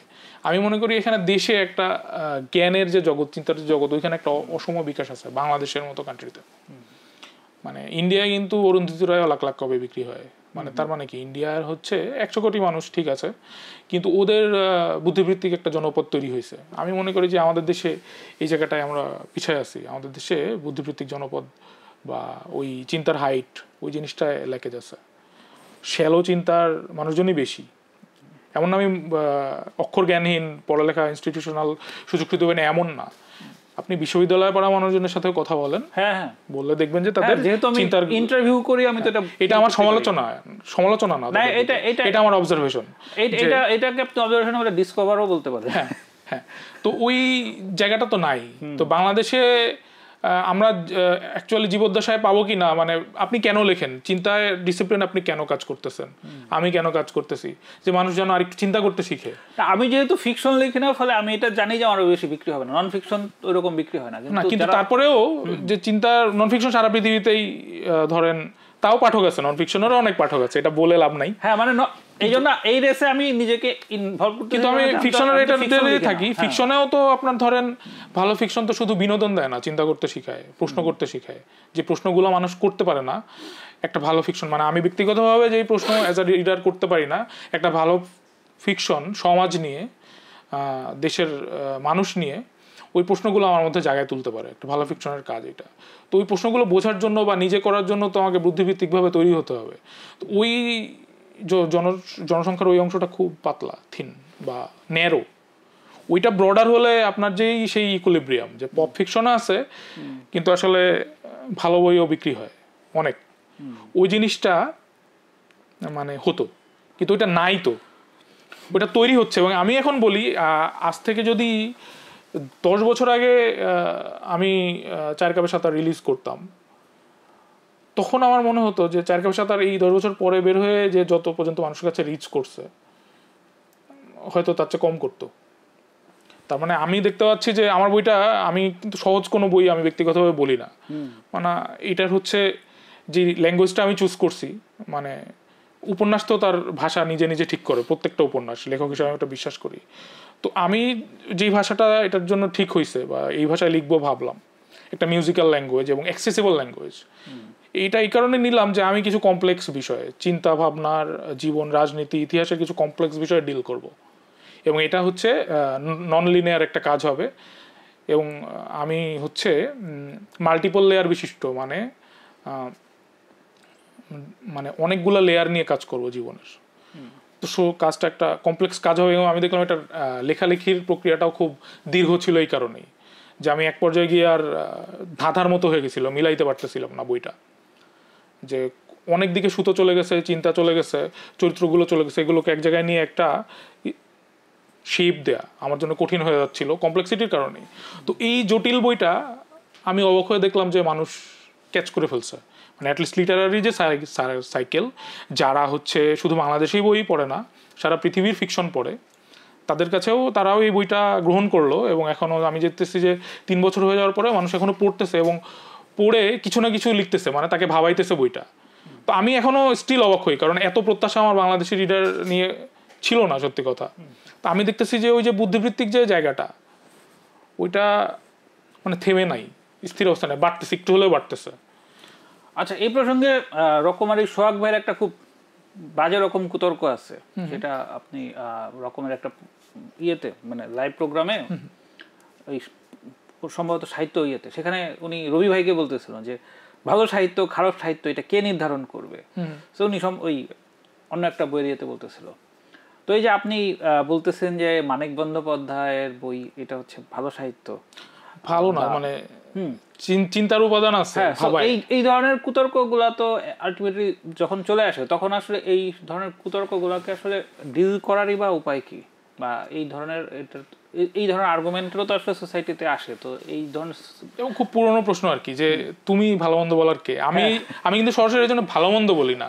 আমি বলি যে লিটারেচার হচ্ছে একটা হচ্ছে যে আপনি জাস্ট পড়বেন, মানুষের গল্পের একটা তৃষ্ণা থাকে ভিতরে, পড়বেন আর ভুলে যাবেন। আরেকটা হচ্ছে পড়তে পড়তে জিনিসটা আপনাকে ভাবাবে। মানে বইয়ের কাজে আমি আরেকটা খুব জরুরি কাজ মনে করি, যে কোনো ধরনের বই, সেটা মননশীল বই হোক ফিকশন বই হোক, সেটা হচ্ছে আপনি নিজেকে নিয়ে ভাবেন একটা বই পড়ার পরে, সেই উপাদান বা সেই ডিসকোর্স একটা বই আপনাকে দেয়। এই বইগুলো আপনাকে যদি, যেই বইগুলো আপনাকে এই জিনিসটা দেয় সেটা একটা ক্যাটাগরির বই, আরেকটা হচ্ছে আপনাকে গল্প ছাড়া জাস্ট ওই কাহিনী ছাড়া আর কিছু দেয় না, কাহিনীমূলক বই। তো আমার মনে হয় এই দুইটা লাইনে ভাগ হয়ে যায়। মানিক বন্দ্যোপাধ্যায় ওই চিন্তার উপাদান আপনাকে দেয়, কাশেম বিন আবু বকর সেভাবে দিতে পারে না। কাশেম বিন আবু বকরের চরিত্ররা, ওরাও একটা সমাজের জায়গায় বিলং করে, ওদের একটা নৃতাত্ত্বিক ভ্যালু আছে আমি মনে করি। কিছু নাই, নিতান্ত বাজে বই থেকেও কিছু না কিছু পাওয়া যায়, কিন্তু সেটা তো আমি দেখতেছি। আমি যে জায়গায়, আমার জায়গায় আমি চিন্তামূলক বই পড়তে ভালোবাসি বা মানে হিউম্যান কন্ডিশন নিয়ে কাজ করতে চাই, মানে থট প্রভোকিং কিছু চিন্তা নিজে যেমন ভালোবাসি পৃথিবীকে উপহারও দিতে চাই, তো তখন আমি ওই বইটা দেখে ওর মধ্যে থেকে আমি বের করে আনতেছি ওইটা ওখানে কিছু আছে কিনা, নৃতাত্ত্বিক ভ্যালু বা সামাজিক ভ্যালু। ওটার যে কোর পাঠক ওরা কিন্তু ওইসব চিন্তা করে না। ওদের ওই পড়ে নায়ক নায়িকার প্রেম হলো, ভালোবাসা হলো, বিয়ে হলো বা বিচ্ছেদ হয়ে গেল, কিছু ডোমেস্টিক অ্যাবিউজ হলো, বাচ্চা কাচ্চা বাপ মার কথা শুনলো না, শেষে একটা ট্র্যাজেডি হলো, ওইটা শেষ করে তারা আরেকটা বইয়ের দিকে চলে যায়, আর চিন্তা করে না। তো আমার মনে হয় মোটা দাগে এই দুই ভাগে ভাগ করে আমরা কথা বলি হচ্ছে যে ওই চিন্তামূলক বইগুলো যেগুলোকে মনে হয় যে জরুরি, জ্ঞান কাণ্ডে হেল্প করে মানুষকে, একটা বুদ্ধিভিত্তিক সমাজ তৈরিতে আমার ধারণা মানুষকে হেল্প করে। হ্যাঁ, কিন্তু যখন ফিকশন ভাবে ওটা করে না। বা যদি আপনি রকমারি রিডার বোর্ড দেখেন, ওইটাই যেহেতু একমাত্র ভিজিবল, বাকিগুলোর সেলস তো বোঝা যায় না, বেস্ট সেলার লিস্ট তো মনে আর কেউ করে না। হ্যাঁ হ্যাঁ, তো সেইখানে আপনি যেহেতু আমাদের আজকের আলাপে সমকালীন বইটাই বেশি প্রাধান্য পাবে, সেইখানে আমরা মনে হয় চলে যাচ্ছি আস্তে আস্তে বা চলে যাচ্ছে। সেইখানে যদি আপনি বইয়ের নামগুলো দেখেন তাহলে কি মানে সেখানে আপনার এখনকার যে বক্তব্য সেইটাকে কি রিপ্রেজেন্ট করে, নাকি শুরুতে যেটা বলতেছিলাম যে ভালো বই খারাপ, ভালো বই বা অভালো বই, সোহাগ ভাইয়ের যে কুতর্ক সেইটাকে রিপ্রেজেন্ট করে? সোহাগ ভাইয়ের কুতর্কের লাইনে তো আমি মানে ওটা তো আমি প্রথমেই নিগেট করে দিচ্ছি। মানে আমি কোনো বইকে ভালো বলতেছি না, খারাপ বলতেছি না, বাট রিয়েলিটি যেটা লিডার বোর্ডে তো আমরা দেখি যে ওই পপ ফিকশন গুলাই মানে বেশি বিক্রি হয়, রকমারিতে অ্যাটলিস্ট। মানে আমার নিজের বইও কিন্তু রকমারি থেকে অত বেশি বিক্রি হয় না। রকমারির ফিকশনের তালিকা দেখলে এক ধরনের ফিকশন যেটা আমরা দেখি, ওই কলিন হোভার টাইপের ফিকশনই বেশি বিক্রি হয় বা বেস্ট সেলার লিস্টে থাকে। ওই ধারাটা, ওই যে চিন্তার কোনো অবকাশ নেই যে ধারাটা, এটা মানুষ সবসময় পড়তে ভালোবাসে। এটাকে আমি চিন্তামূলক সাহিত্যের জন্য খুব একটা বড় থ্রেট হিসেবেও আসলে দেখি না। ইকুইলিব্রিয়ামটা এখন নাই। আপনি যে ব্যালেন্সটার কথা বললেন, যে বললে আমার ভালো লাগতো যে বাংলাদেশ ওইটা আছে যে থট প্রভোকিং বইও ভালো বিক্রি হয় আর ওইটা একটু বেশি বিক্রি হয়, ওইটা নাই। কিন্তু তা সত্ত্বেও আমি বলি যে ওইটা নিয়ে চিন্তার কিছু নাই আর কি। কারণ মানুষকে আপনি কিছু অভিনব কিছু দিবেন, যার জন্য মানে তার জন্য যদি রিডার রেডি না হয় তাহলে সেই বইটাও রেডি হবে না, আমি মনে করি একসাথে তৈরি হয়।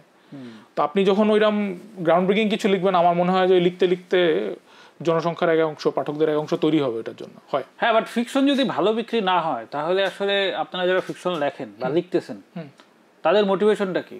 মানে এই মৃত্যুর 50 বছর পরে কেউ না কেউ বই পড়বে সেইটা না, ঠিক কি?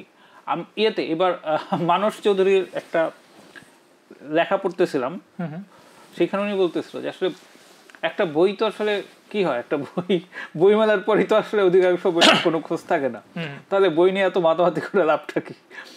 তো এই যে আমরা যখন দেখি যে আমরা সেই 100 বছর আগেকার রাইটারদের বই পড়তেছি, তো আপনারা যারা ফিকশন লেখেন কিন্তু আপনি নিজেই বলতেছেন ইকুইলিব্রিয়াম নাই, তাহলে আসলে আপনাদের মোটিভেশনটা কি? প্রথম কথা আমি নিজের ব্যক্তিগত কথা বলি, আমি কিন্তু করছি মানে আপনারা বলে একটা ওভারঅল একটা, তারপরে আমাকে দিয়ে শুরু করে বর্গ তৈরি করছি। মানে আমি চাই না যে, মানে আমি ওটা ভাবি না যে 50 বছর পর কে আমার লেখা পড়লো। আমি বর্তমানের মানুষ, এখনকার লেখকরা আমার লেখা পড়ুক, এটা কিন্তু আমি সবসময় চাই। তো এখন আমি যেটা মনে করি যে অন্তত 10,000 বই মানে পড়ার মতো বুদ্ধিভিত্তিক পাঠক বাংলাদেশে আছে। তো আমার প্রত্যেকটা বই যদি 10,000 কপিও বিক্রি হয়ে যায়, ধরেন এর পরের উপন্যাসটা 10,000 কপি ফর এক্সাম্পল বিক্রি হয়ে গেল, বা যে কারো ধরেন সুহানের বই বিক্রি হয়ে গেল পরেরটা 10,000 কপি, বা আমার বন্ধু রিশাদের বই বিক্রি হয়ে গেল 10,000 কপি, বা আপনি নতুন যে উপন্যাসটা লিখবেন বলতেছিলেন ওটা হয়ে গেল, 10,000 বিক্রি হলে কিন্তু চলে যাচ্ছে, এবং ওই পাঠক কিন্তু আসে। এখন ভাবার বিষয় হচ্ছে রিচ করতেছে না কেন আসলে ওই পর্যন্ত। মানে আমার বইটা দিয়ে উদাহরণ দিই যে 4 কাপে সাঁতার, আমি তখন কোনো পরিচিতি ছিল না আমার, তো বইটা উঠে আসছে হচ্ছে পাঠকদের কথায় কথায়। তো 2001 বছরে ওইটা ধরেন 150 কপি বিক্রি হয়েছে, তারপরের বছরে প্রথম এডিশন শেষ হয়ে গেছে। বাংলাদেশে একসময় কথা ছিল যে 300 কপি বই বিক্রি হলে এটা একটা সাকসেসফুল বই, কিন্তু আমি দেখতেছি কিন্তু ওই জিনিসটা আস্তে আস্তে রিচ করতেছে একটা ওয়াইডার অডিয়েন্সের দিকে, মানে 300 থেকে ওটা 1000-এ চলে গেছে ফর এক্সাম্পল, বা 1000-এর দিকে যাচ্ছে বা ছাড়া যাবে, স্লোলি যাচ্ছে আর কি। মানে ওই বুদ্ধিভিত্তিক 10,000 পাঠক আছে বলে আমি বিশ্বাস করি। আমার মনে হয় কোথাও একটা গ্যাপ আছে, একটা ভালো বই ওই 10,000 পাঠকের কাছে পৌঁছাইতে পারতেছে না কোনো একটা কারণে।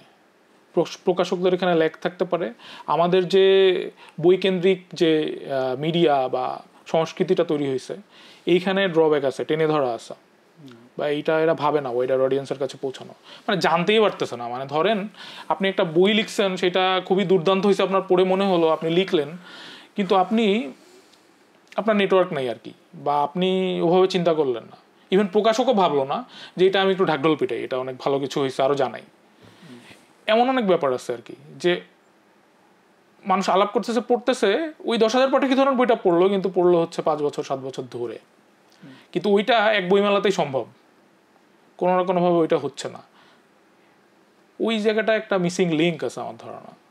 তো ওই মিসিং লিঙ্কটা যদি সমাধান করা যায় বা মিলাই দেওয়া যায়, তো আমার মনে হয় হ্যাঁ, আমার পরের বই 10,000 কপি বিক্রি হবে, আছে, আমি ওটার অস্তিত্ব অনুভব করি আর কি।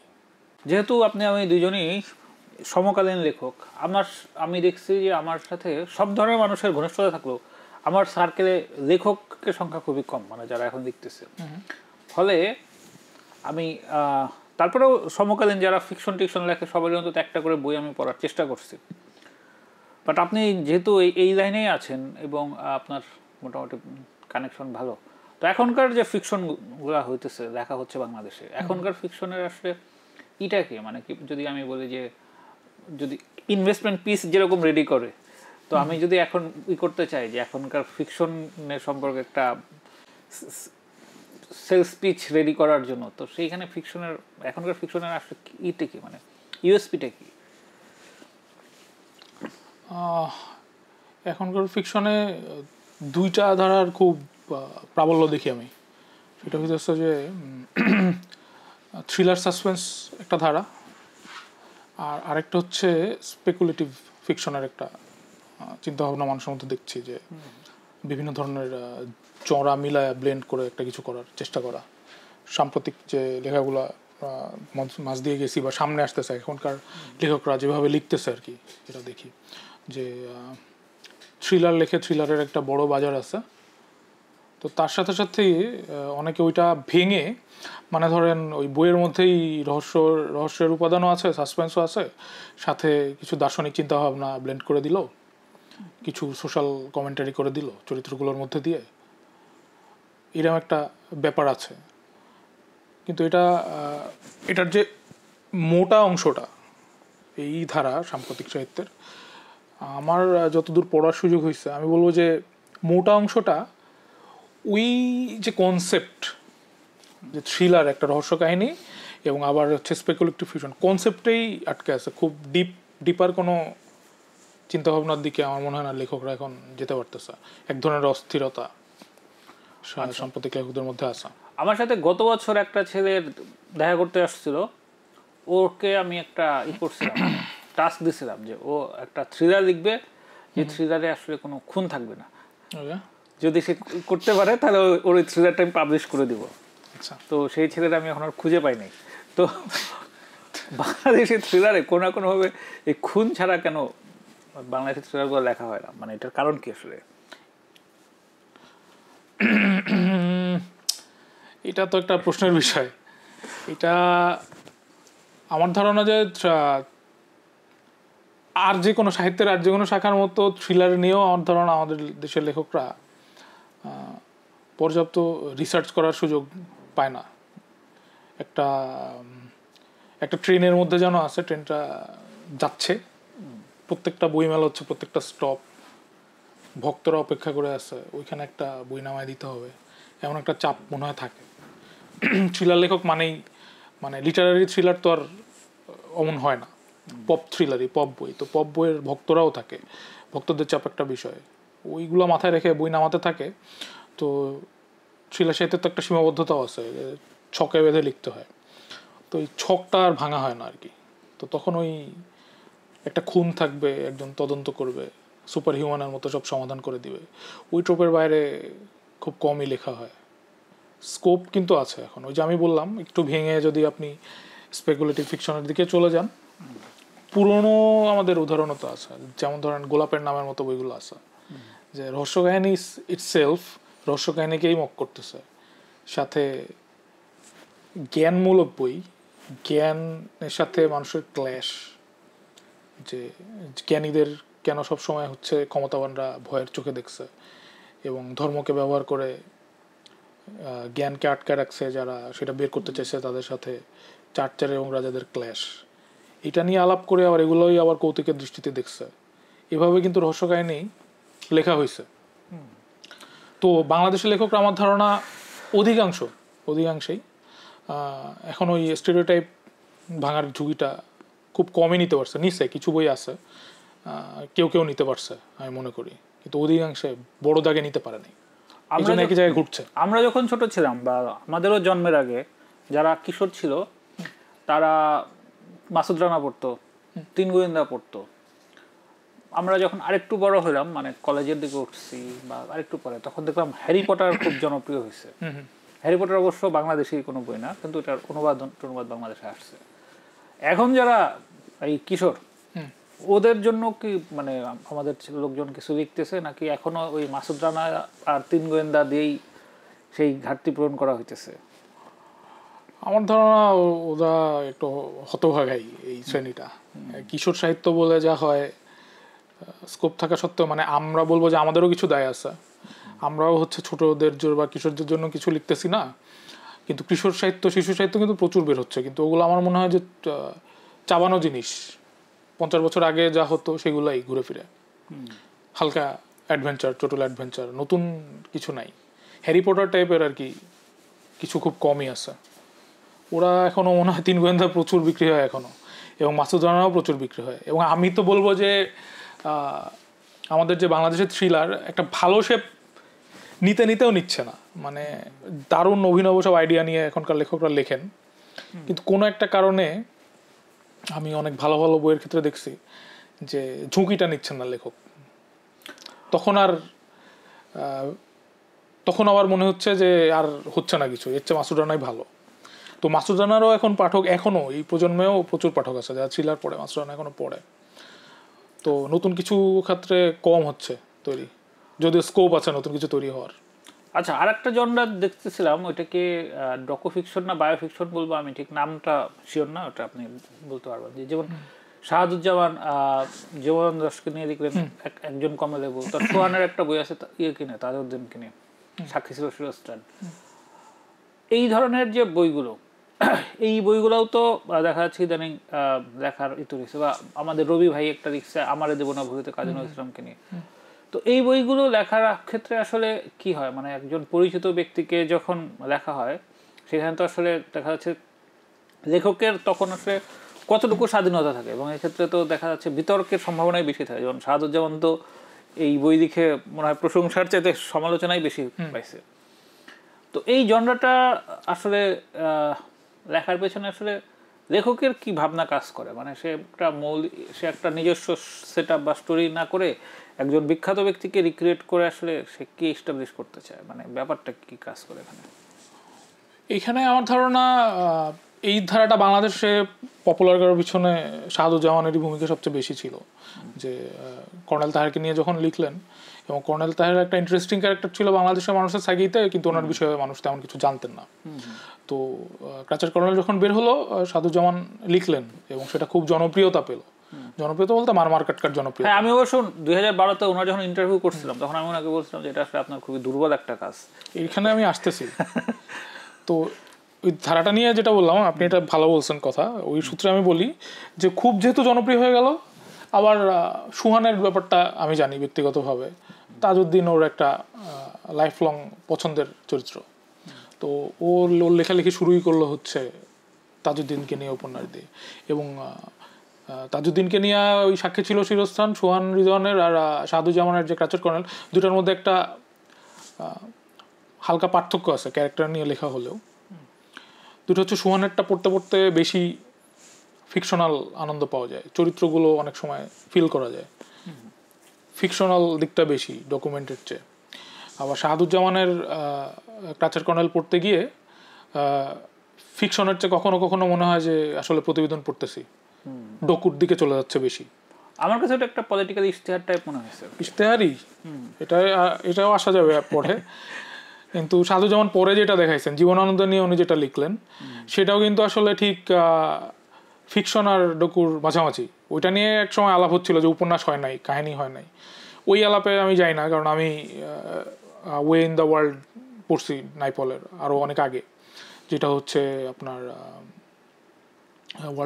ওয়াল্টার রেলেকে হচ্ছে আপনার আফ্রিকার, ওইটার নাম কি যেন স্বর্ণ শহর, ওইটার নামটা কি আমার এই মুহূর্তে খেয়াল হচ্ছে না।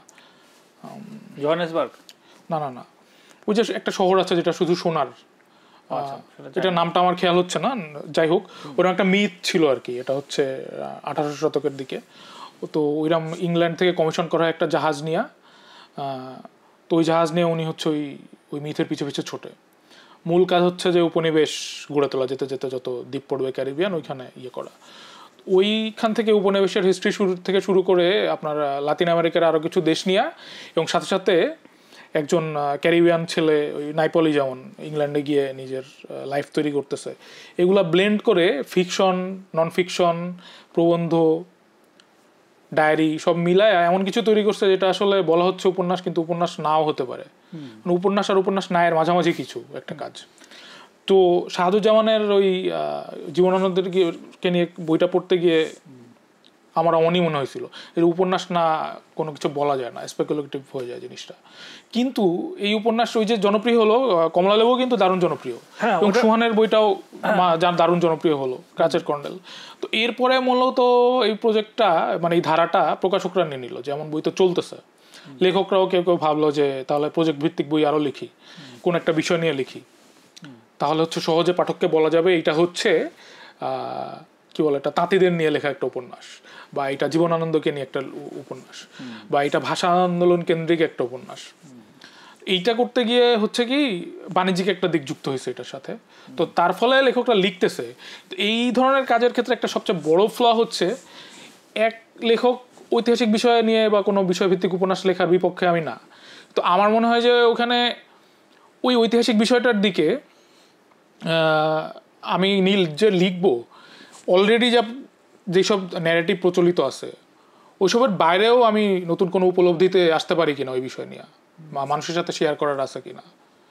তো অমন যদি চিন্তা ভাবনা ওই বিষয় নিয়ে বা ওই ব্যক্তি নিয়ে আমার না থাকে, যে আমি ওই অ্যানালিসিস, আমার নিজস্ব অ্যানালিসিস না থাকে, যা যদি না করতে পারি, ওইটা ছাড়া যদি আমি কাজ করি, সেটা একদম খুবই পাতলা ধরনের একটা কাজ হবে, ভালো কিছু হবে না, এবং করাটা অর্থহীন, মানে জীবারিশ হবে। তো অধিকাংশ ক্ষেত্রে এই ধারাটার ক্ষেত্রেও আমরা দেখছি যে এই ব্যক্তি নিয়ে বা কোনো বিষয় নিয়ে লেখা প্রজেক্ট উপন্যাসগুলা, মানে ধরেন আপনি এমন একজনকে নিয়ে লিখছেন যার সাথে আপনার জীবন দর্শনই মিলে না কোনো দিক দিয়ে, আপনি সম্পূর্ণ উল্টো ফিলোসফির মানুষ, কিন্তু তাকে নিয়ে আপনি একটা আবেগ মথিত উপন্যাস লিখলেন, ওইখানে লেখক হিসেবে আপনার আবিষ্কার কি? তো তার মানে কি যে ওই যে লিখতেছে ওই বইগুলা কেন লিখতেছে আসলে বুঝতেছে না, চলতেছে তাই লিখতেছে, এই একটা ধারা আসা ঠিক জুতের হচ্ছে না এই জন্য কাজগুলা। আচ্ছা, এই যে একই কথা আমি বলবো হলো এই জুলাই অভ্যুত্থান, আপনি যদি এবার বইমেলায় দেখেন, এবার দেখবেন যে জুলাই নিয়ে প্রচুর প্রচুর বই। তো এই যে কোনো একটা ঘটনা ঘটার সাথে সাথে যে সেটা নিয়ে বই বের করার এক ধরনের মহোৎসব।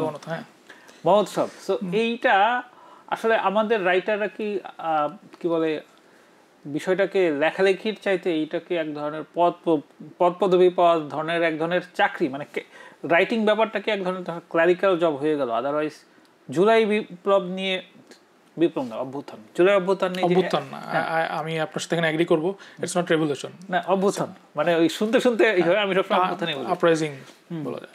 সো জুলাই অভ্যুত্থান নিয়ে এত বই আমি মোটামুটি যখন এগুলো দেখার চেষ্টা করলাম, দেখলাম যে তেমন এগুলো না লিখলে এমন কিছু যায় আসতো না, মানে আর্কাইভিং ভ্যালু আছে এরকম কিছু নাই। তো আমাদের রাইটারদের এই যে অধিকাংশ রাইটারের এই যে দৈন্য দশা, এইটার পেছনে কি মানে দারিদ্র মূল কারণ নাকি খাসরত খারাপ, এটাকে আপনার পর্যবেক্ষণে কি বলে? এটার ব্যাপারে আমি বলবো যে খাসলতে চলে গেল সরাসরি, স্বভাবিত। এটা আর একটা জিনিস হচ্ছে যে লেখালেখিটা আসলে কি এটা ঠিকঠাক বুঝে উঠতে না পারার দোষ দেবো আমি।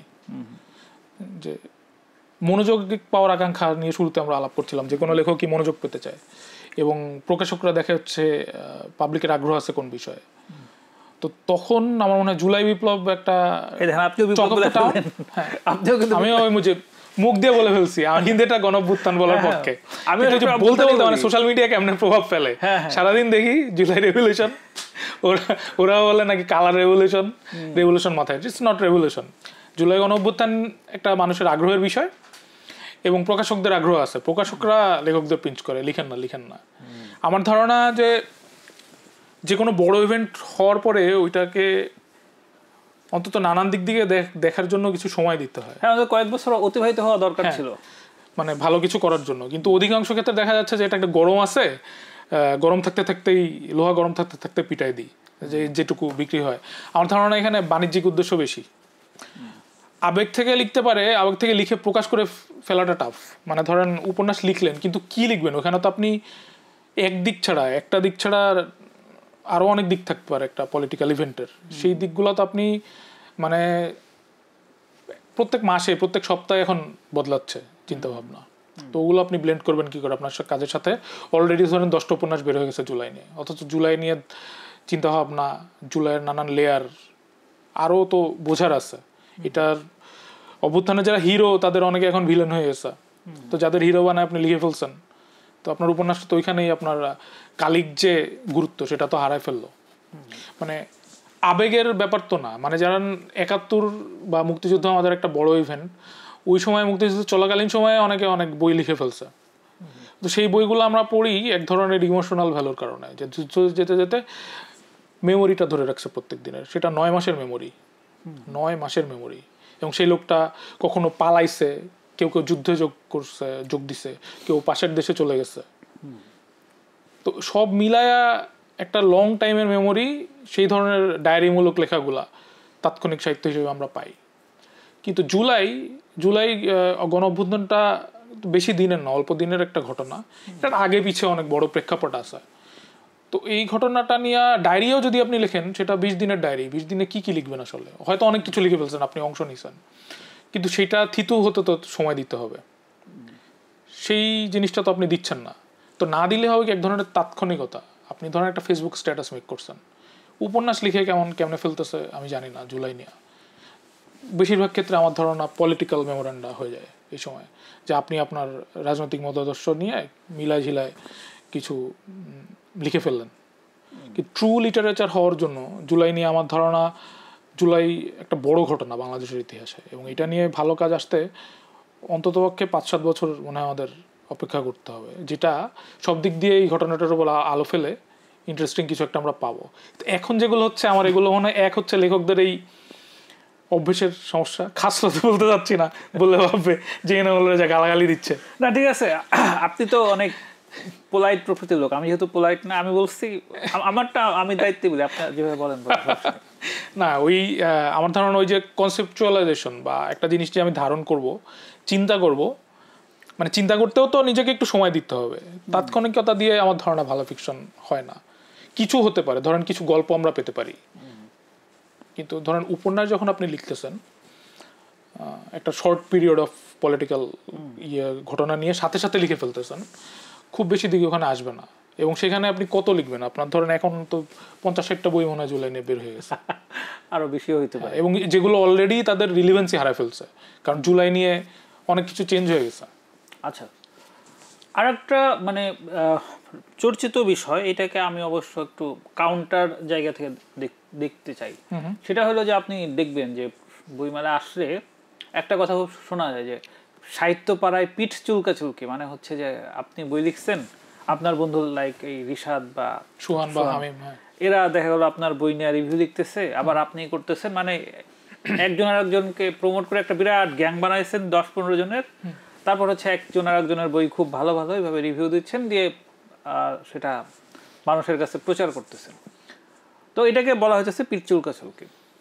কিন্তু আমি জিনিসটাকে দেখি যে যদি আমরা হই মানে ফ্রেন্ডস অ্যান্ড ফ্যামিলি বা এরকম, যেমন বণিক সমিতিরাও তো দেখা যাচ্ছে একটা চেম্বার অফ কমার্স থাকে, তো তারা একে অপরের সাথে কোলাবোরেট করে ফিল্ম অ্যাসোসিয়েশন আছে। হ্যাঁ, তো আমি এইটাকে যদি কোলাবোরেশন বলি, যে লাইক আপনি সুহানের সাথে, হাসান মাহবুব কাকার সাথে, বা হামিম তাকে ওর সময় চিনি না এই জন্য বলতে পারতেছি না, এরকম আরো 8-10 জন মিলে যদি আপনার এরকম কোলাবোরেশন করে একজন আরেকজনের কাজকে প্রমোট করেন এবং সেটাকে করেন কি বলে লোকজনের কাছে পাঠযোগ্য করে প্রেজেন্ট করেন, সেটা তো মানে যদি মার্কেট ইকোনমিক্সের জায়গা থেকে দেখি, মার্কেট ইকোনমিক্সের জায়গা থেকে তো যথেষ্ট ভালো জায়গা। নাকি আমার বন্ধু বান্ধব নাই বা লোকজন নিজ থেকে আমাকে প্রমোট করতেছে না বলে আমি এইটা আমার মধ্যে এক ধরনের জেলাস থেকে একটা বিষয়টা আসতেছে, যে আমি তো বিশাল ভালো লেখক, যেহেতু আমি ভালো, লোকজন নিজে থেকে আমাকে আগে করে, যেহেতু ওরা দল পাকাচ্ছে, তার মানে ওরা হচ্ছে মিডিওকার এবং ওরা এক ধরনের চিট করতেছে, মানে আনএথিক্যাল জায়গা থেকে বলতেছে যে বইটা হয়তো অতটা কোয়ালিটির না, কিন্তু বন্ধু বান্ধব বলে প্রমোট করতেছে। কিন্তু মানে সাহিত্যের এই কোলাবোরেশনটাকে আসলে এই যে যেভাবে দীর্ঘদিন ধরে পিঠ চুলকাচুলকির কথাটা বলা হয় বা গ্যাং করা, এই জায়গা থেকে মানে রিথিঙ্ক বা রিভিউ করার সময় চলে আসছে কিনা, যদি আমি এর কথা থেকে বলি। এটা আমার মনে হয় যে এই কোলাবোরেশনটা, গোষ্ঠীবদ্ধতা ছাড়া আমার তো ধারণা আর্ট কালচার হয় না, সারা পৃথিবীতে কোথাও হয় না, খুব কম হয়েছে, বিচ্ছিন্ন কিছু ঘটনা থাকতে পারে। মানে পারিতে যখন হেমিংওয়েরা লিখছে, দল বেঁধেই তো লিখছে। হেমিংওয়ে ফিটজারাল্ডের পিঠ চুলকা দিচ্ছে, গার্টরুড স্ট্রেন হেমিংওয়েকে একটা থাপ্পড় মারতেছে, ওই মধ্যে পিকাসো চলে আসলো, হই হুল্লোড় করলো, আলাপ আলোচনা একসাথে, গোষ্ঠীবদ্ধতা। তো আর্ট মনে হয় ইভেন আমি সাম্প্রতিক পার্ট যেহেতু ওখানে আর একটু বই নিয়ে বলি, তলস্তয়ের ডায়েরি পড়তেছিলাম, মেবি 1855 সালের ডায়েরি, 1-2 বছর এদিক ওদিক হতে পারে। তলস্তয় রেগুলার তুর্গেনেভের সাথে দেখা করতে যাচ্ছে, এবং প্রত্যেক দিনের নোটে সে বলে আজকে তুর্গেনেভকে নিয়ে এই বিষয়ে ঝগড়া হলো, আবার একটা বই নিয়ে আমরা একমত হলাম, তুর্গেনেভ আজকে খুব ভালো কথা বলছে, আরেকদিন খুব ঝগড়া হয়েছে, একদিন বললো যে তুর্গেনেভের সাথে মনে আমার আর বনবে না। তুর্গেনেভ কিন্তু সিনিয়র, কিন্তু সমকালীন লেখক, ওনারা হচ্ছে এগুলো করতেছে। মানে লিটারারি সার্কেল, গোষ্ঠীবদ্ধতা, এটা হচ্ছে যে কোনো দেশে একটা যুগে তখনই ভালো লেখা হয় যখন লেখকরা জোটবদ্ধ হয়ে কাজ করে, কোলাবোরেশন করে। তো কোলাবোরেশনকে পিঠ চুলকাচুলকি বলাটা কাজের কিছু না। হ্যাঁ, কিন্তু বলে কেন, পয়েন্টটা এটা এখানে আমি আসতেছি। প্রথম কথা যদি শুধু প্রশংসাই করেন, মানে ধরেন আপনি বললেন যে ধরেন হিমালয় ভাই আমার বন্ধু, আপনার বই নিয়ে আমি বললাম যে হিমালয় ভাই যে বই লিখছে বাংলা সাহিত্যে, এই বই এমন আর বই লেখা হয় নাই, এই বইটা দুর্দান্ত বই, এই বই সবার পড়া উচিত, দ্যাটস আ ব্যাড থিং। কিন্তু আমি যদি আপনার বইটা পড়ে আসলে একটা ট্রু অনেস্ট অপিনিয়ন দিই যে এই কারণে বইটা আমার ভালো লাগছে, এখানে এই ব্যাপারগুলো আছে, আমি ব্যাখ্যা দিলাম সময় নিয়ে, মানে আপনার বইকে আমি সময় দিলাম, প্রশংসা করে দিলাম না, মানে আপনার পিঠ চাপড়াইলাম না, তখন ওই জিনিসটা ইফেক্টিভ হবে। তো আমার ধারণা যখন এই যে বন্ধুরা মিলে আমরা একে অন্যের বই অ্যানালিসিস করতেছি, কাটাকাটি করতেছি, খারাপ হলে খারাপ বলে দিচ্ছি, কিন্তু ওটা ওপেনলি করতেছি, তখন মনে হচ্ছে যে হ্যাঁ এনামুল রেজা তার বন্ধুদের নিয়ে, তার পরিচিতদের নিয়ে রেগুলার আলাপ করে, যেটা আমার ক্ষেত্রে পার্শিয়ালি সত্যি। আমি সবার বই নিয়ে আলাপ করি, যে কোনো বই পড়লে নিতান্ত অচেনা লোকের বই পড়লেও, এবং আমার সার্কেলটাই এমন যে তারা হচ্ছে সমকালীন লেখকদের বই, ক্লাসিক বই পড়ে এবং আলাপ করে রেগুলার, এবং বাংলাদেশের রিডিং সাইকেলগুলো এমন আছে, এবং আরও অনেক লেখকদের সার্কেল আছে যারা হচ্ছে আলাপ করে। তবে মূল যে ব্যাপারগুলা, মূল সার্কেলগুলা হচ্ছে কি ওই যে মুখে মুখে বলে দেয় যে এই যে একটা উপন্যাস লেখা হয়েছে, এই উপন্যাসটা খুব দুর্দান্ত, বাংলা সাহিত্যে এমন লেখা হয় নাই, এই লেখক নোবেল পাবে, আমি বন্ধুর প্রশংসা করে দিচ্ছি, ওইখানে ট্রাবল আছে। অমন গোষ্ঠীবদ্ধতা হলে সমস্যা আছে, কিন্তু যদি আলাপ করেন সমস্যা নাই। এখন আপনি যদি যেটা বলতেছিলেন যে পিটচুলকা চুলকি, এই ক্ষেত্রে আমি বলবো যে অধিকাংশ ক্ষেত্রে এইটা আসে হচ্ছে এক ধরনের ওই হীনমন্যতা থেকে, যে সে হচ্ছে তারও যে গ্রুপ নাই এমন না, কিন্তু তাদের গ্রুপে তারা নিজেরাই নিজেদের লেখা আসলে পড়ে না। তো আপনি ধরেন আমার 5 জন বন্ধু আছে, আপনার 5 জন বন্ধু আছে, আমরা 10 জন মিলে 10 জনের 10টা বই নিয়ে 10 জনই আলাপ করলাম, প্রত্যেকজনের আলাদা করে 100 জন রিডার আছে, প্রত্যেকটা বই কিন্তু 1000 লোকের সামনে যাবে, 10 100 আলাপ করার ফলে।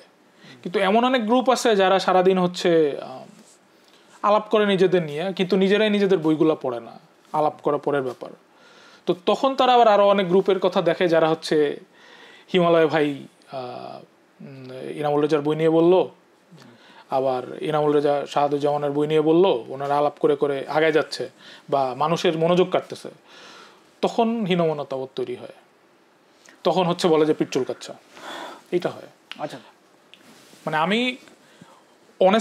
অনেস্ট ইন্টেনশন নিয়ে যে আমি আসলে একটা বই পড়ে আমার ভালো লাগছে, সেটা নিয়ে আলাপ করবো, সেটা আমার বন্ধুর বই হোক আর যার বই হোক, তো তখন যদি আসলে গোষ্ঠীবদ্ধতা তৈরি হয়ে যায়, ফ্রেন্ড সার্কেল তৈরি হয়ে যায়, এটা শুধু নিজেদের জন্যই ভালো না, লিটারেচারের জন্যই ভালো আমি মনে করি। আচ্ছা, ইউরোপের অনেক দেশে ভবঘুরেদের জন্য বেকার ভাতা আছে, যেটা রাইটার বা আর্টিস্টদের জন্য একটা বেশ ভালো ইনসেন্টিভ। বাংলাদেশে তো আসলে এটা সম্ভব না। তো আমি যেটা একটা এক্সপ্লেন করছিলাম, নাজিউর নাইম বলে একটা ছেলে আছে, তো ওকে বলতেছিলাম যে তুমি এরকম যদি 40 জন বা 41 জন মানুষ ম্যানেজ করতে পারো, যে তোমার পেছনে বছরে 4000 টাকা খরচ করবে, তাহলেও কিন্তু তোমার মোটামুটি চলার জন্য একটা ভালোই হয়। তো ওই আইডিয়াটা ও এক্সিকিউট করছে। তো মানে 10 জন মানুষ জোগাড় করছে, হ্যাঁ 20 জন না কতজন জোগাড় করছে যারা ওর পেছনে বছরে অত টাকা খরচ করছে। ইন্টারেস্টিং। তো আইডিয়াটা সাকসেসফুলি ইমপ্লিমেন্টেড হয়েছে। কিন্তু আমি চিন্তা করতেছিলাম যে রাইটার আর্টিস্টরা তো সাধারণত একটু ইন্ট্রোভার্টেড প্রকৃতির হয়, ফলে তার জন্য ওই মডেলটা সাকসেসফুল করাটা ডিফিকাল্ট হবে। কিন্তু আত্মীয় স্বজনদের মধ্যে অন্তত 5 জন যদি না পাওয়া যায় বা 10 জন যদি না পাওয়া যায় যে যারা এই হেল্প না করবে, তাহলে এই আত্মীয় স্বজন পয়সা লাভটা কি আসলে? এখানে তো আমার ধারণা এই আইডিয়াটা একটু ফরেন আইডিয়া, দেশি আইডিয়া হিসাবে একটু মানে কম দেশি আর কি আইডিয়াটা, যে ওই যে অনুপ্রেরণা দেওয়া বা হচ্ছে ফাইন্যান্স করা। আর্টে তো এটা একসময় খুব চালু ছিল, বাংলাদেশে মনে হয় সুলতানদের আমল পর্যন্ত ছিল, যে ভালো ছবি আঁকে গ্রাম থেকে নিয়ে বড় লোকের বাসায় আসে, সে হচ্ছে টাকা পয়সা দেয়। তো বাংলাদেশের আইডিয়া হিসেবে বাংলাদেশে তো আত্মীয় স্বজন খালি খোঁজ নেয় যে কি করো। হ্যাঁ, তাহলে এই আত্মীয় স্বজন পয়সা লাভটা কি? হ্যাঁ, কত কত কামাইতেছো, কোথায় কোথায় যাচ্ছ। হ্যাঁ, মানে আপনাকে শুরুর আগে যেটা বলতেছিলাম, ডিটাচমেন্ট টু ডিপারচার লেখার জন্য 125 জন মানুষ টাকা দিয়ে আমাকে ইন্ডিয়া পাঠাইছিল। তো এটা তো সফল। হ্যাঁ, কিন্তু এটা তো আপনার আত্মীয় স্বজনরা দেয় নাই, একজনও না, আমার ভাই বোনরা দিচ্ছিল, মানে আমার বাকি 3 ভাই বোন তারা দিচ্ছিল, কিন্তু এই আত্মীয় স্বজন কোনো ইয়ে নাই। তাহলে আমার কথা হচ্ছে, তাহলে একজন রাইটার বা আর্টিস্ট তারা আসলে এই আত্মীয় স্বজন পয়সা কি দরকার? তারা তো এই কটু কথা বলার বাইরে বিশেষ কোনো কাজে লাগে না, গরুর মাংসে লবণ কম হয়েছে। তাহলে এই আত্মীয় স্বজন আসলে কি কি ভ্যালু অ্যাড করে? আত্মীয় স্বজনের ভ্যালুটা আত্মীয় স্বজনের জায়গায় আসলে খুব কাছের যারা, আমার ধারণা যে এক ধরনের সাপোর্ট বলতে মানসিক সাপোর্ট। ধরেন তাদের সাথে কথা বলতে ভালো লাগলো, অনেকদিন পর তাদের বাসায় গেলাম, আসা যাওয়া হলো, এক ধরনের সামাজিকতা আর কি। এইটা ছাড়া আলাদা কোনো গেইন তো হয় না। মানে কেউই এখন তো মনে হয় আমারই এখানে একটু ডিফার করবো, কেউই তো কাউকে পুষে না। মানে দেখা সাক্ষাৎ তো কমে গেছে শহুরে জীবনের ক্ষেত্রে, যেটা যে কমিউনিটি অভাব শহরে। মানে একই বিল্ডিংয়ে বাস করে, মুখোমুখি ফ্ল্যাটের লোকজন কারোর সাথে কারো পরিচয় নেই। শহর জীবনটা এমন হয়ে গেছে। তো আত্মীয়দের বয়সে আমরা খুব অল্প যাই আর কি, আত্মীয়দের আমরা পাল্টাছি না, আত্মীয়রা আমাদের পালে না, কিন্তু ওই জিনিসটা থাকে, খোঁজ নাই সবসময় যে এই তুমি কি। আমি পালা বলতে ওইটাই মিন করছি, যে ওই জবাব দিবেন কেন। হ্যাঁ হ্যাঁ হ্যাঁ, মানে পালা মানে তো এটা না যে সে আমার 200 টাকা। না না, ওই পালা না, আমি বুঝতে পারছি আপনি কোন অর্থে বলছেন। আমি বলতেছি যে খুব একে অন্যের খোঁজ খবর রাখা হচ্ছে কিনা পজিটিভ ওয়েতে আর কি, ওই অর্থে। কিন্তু সেটাও তো হয় না আসলে। তো আত্মীয় স্বজন থাকে, সামাজিক দায়িত্ব হিসেবে তারা ওই জিনিসটা পালন করে, এর বেশি কাজে লাগার কথা না। মানে বিয়ে বা জন্মদিনে দাওয়াত দিলাম, তারপরে সে একটা ডিনার সেট দিয়ে গেল, এই তো। হ্যাঁ, এর বাইরে খুব কঠিন।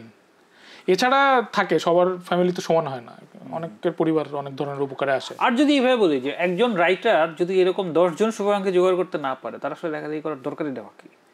সবাই তো শুভাকাঙ্ক্ষী, মানে রাইটারদের ক্ষেত্রে, ফিকশন রাইটারদের ক্ষেত্রে অন্তত আমি বলি যে এই জিনিসটার দিকে ফিকশন রাইটাররা যাইতে চায় না। মানে শুভাকাঙ্ক্ষী তো থাকা দরকার, কিছু না কিছু দরকার, কিন্তু ওইটাকে মানি মডেল হিসেবে আমার মনে হয় ফিকশন রাইটাররা নিতে চায় না। মানে আমি বলি, এক ধরনের দায়বদ্ধতা তৈরি হয়। ধরেন 10 জন টাকা দিছে, রেগুলার টাকা দেয়, বললো যে তুমি অনেক ভালো লিখো।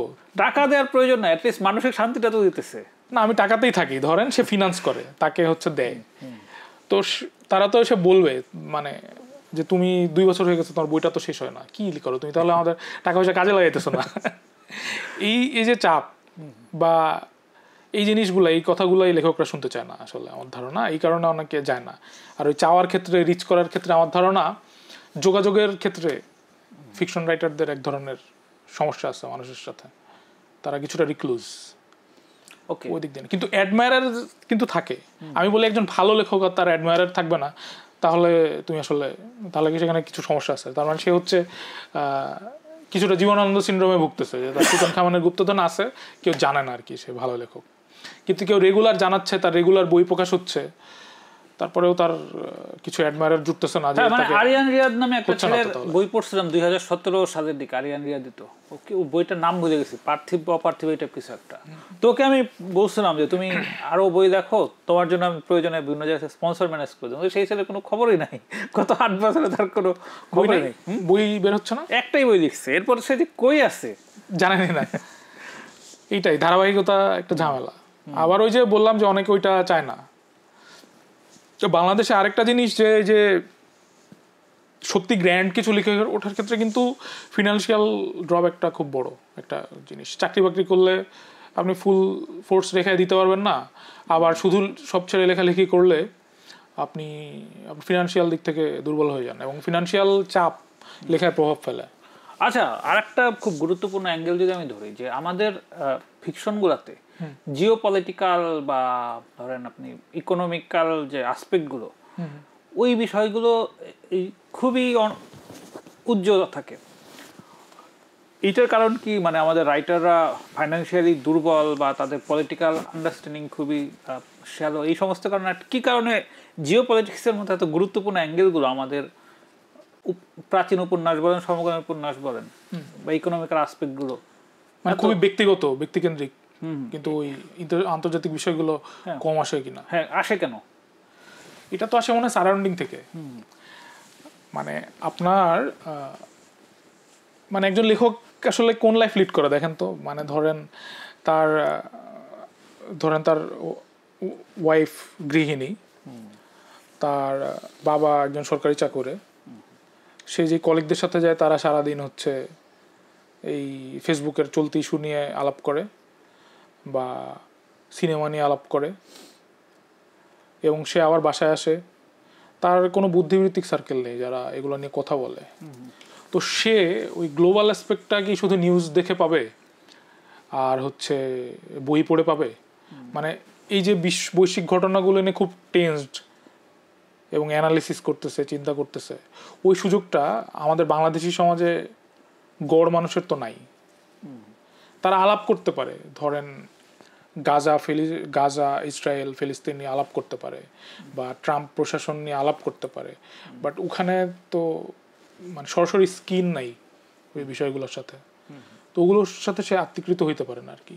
আমি বরং বলবো যে বাংলাদেশে ইন্টারন্যাশনাল বিষয়গুলো যেভাবে প্রভাব ফেলে, বাংলাদেশে অনেক ঘটনার প্রভাব কিন্তু ফেলে, ওইটা যেমন যদি সাধারণ মানুষের আলাপের মধ্যে ঢুকে না পড়ে, লেখক তো জাপানেই তো এই জিনিসটা নাই।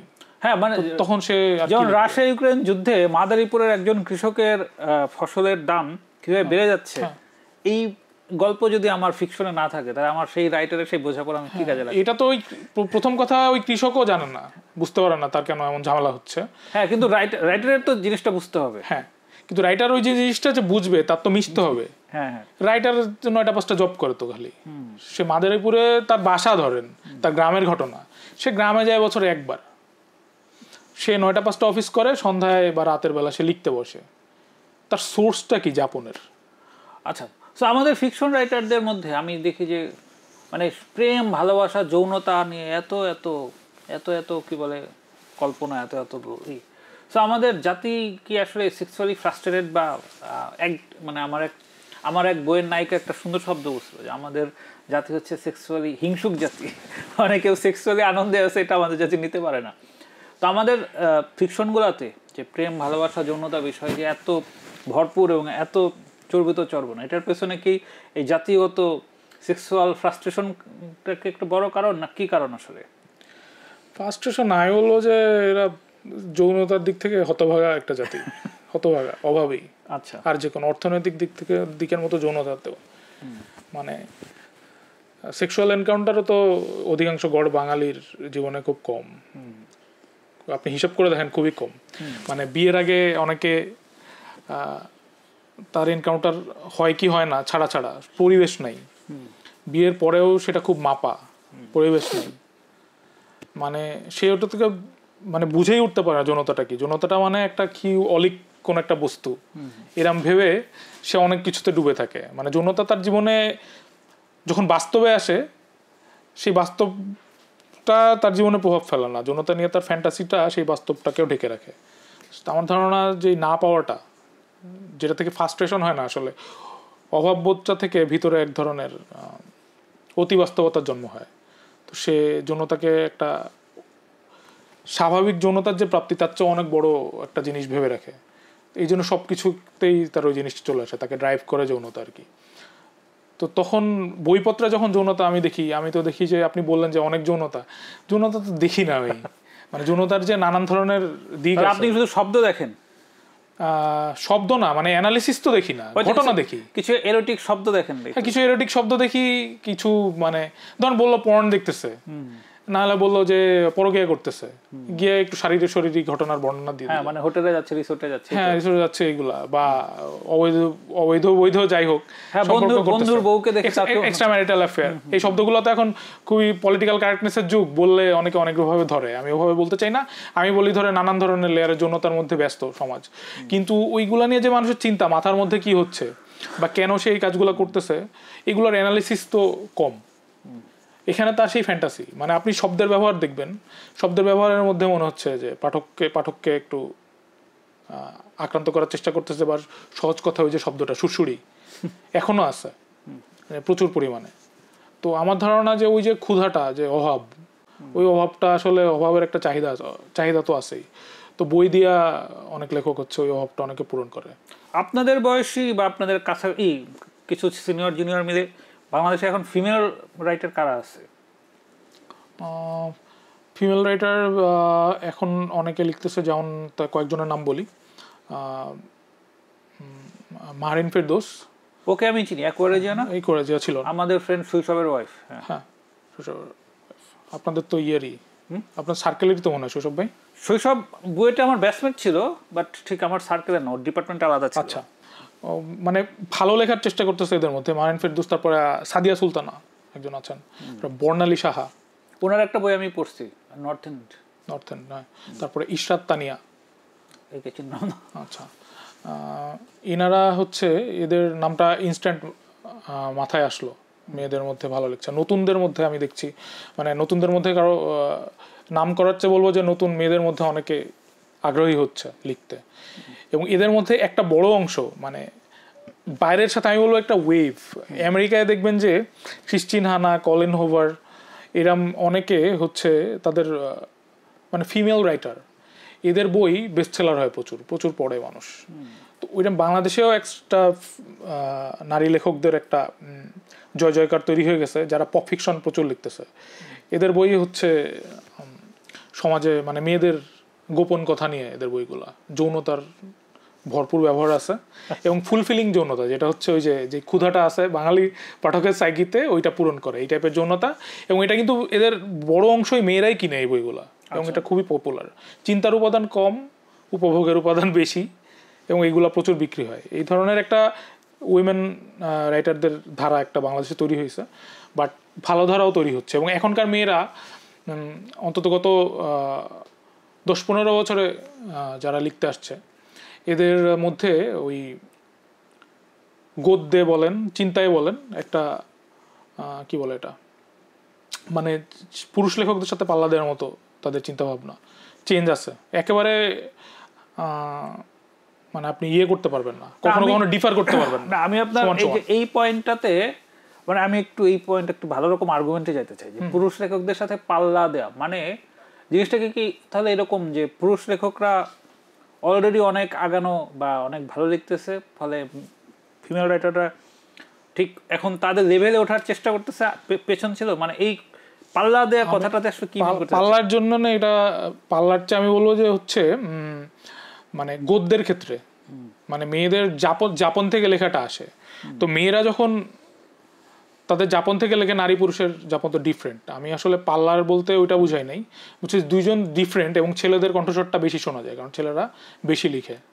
তো মেয়েরা যখন লিখতেছে, এখন আমি ওই যে বললাম যে এখন আর মেয়েদের কণ্ঠস্বর আলাদা করে ডিফার করতে পারবেন না।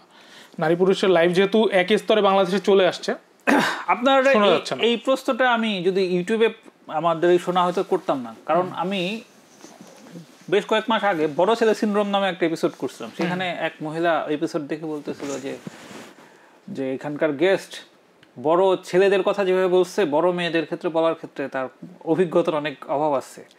ফলে যে আপনি এই কথাটা বললেন না, আমার ধারণা কোনো না কোনো ফিমেল এটা নিয়ে আবার আমাকে আবার কোনো কমেন্ট পাঠাইতে পারে, সেই জন্য ওই ক্লারিফিকেশনের জন্য কথাটা আমি তো ক্লিয়ার করে দিলাম। মানে আমি বললাম যে পাল্লা দেওয়ার জন্য না আর কি, মেয়েরা তাদের যাপনটা ছেলেদের চেয়ে ডিফারেন্ট। বাট যদি আমি ওই জায়গাতে আসি যে আমাদের দেশের আর যদি আমরা আর্থসামাজিক কনটেক্সট চিন্তা করি, যে লেখকের জন্য যে একটা আলাদা লাইফস্টাইল, যেমন ধরেন আপনি আমার লাইফস্টাইল দিয়ে দেখেন, আমি হুটহাট বিভিন্ন জায়গায় চলে যাই, নানা ধরনের মানুষের সাথে রাতভর আড্ডা মারি, গল্প করি। কিন্তু একটা মেয়ে যদি এই টাইপ কিছু করতে চায়, তার তো দেখা যাচ্ছে পারিবারিক লাইফ ভয়ঙ্করভাবে বিপর্যস্ত হয়ে যাবে। তো আমাদের একেতে আমাদের সোসাইটি তো আর্ট কালচারের জন্যই আসলে খুবই প্রতিকূল। মেয়েদের জন্য কি এটা আরো বিপদের জায়গা কিনা?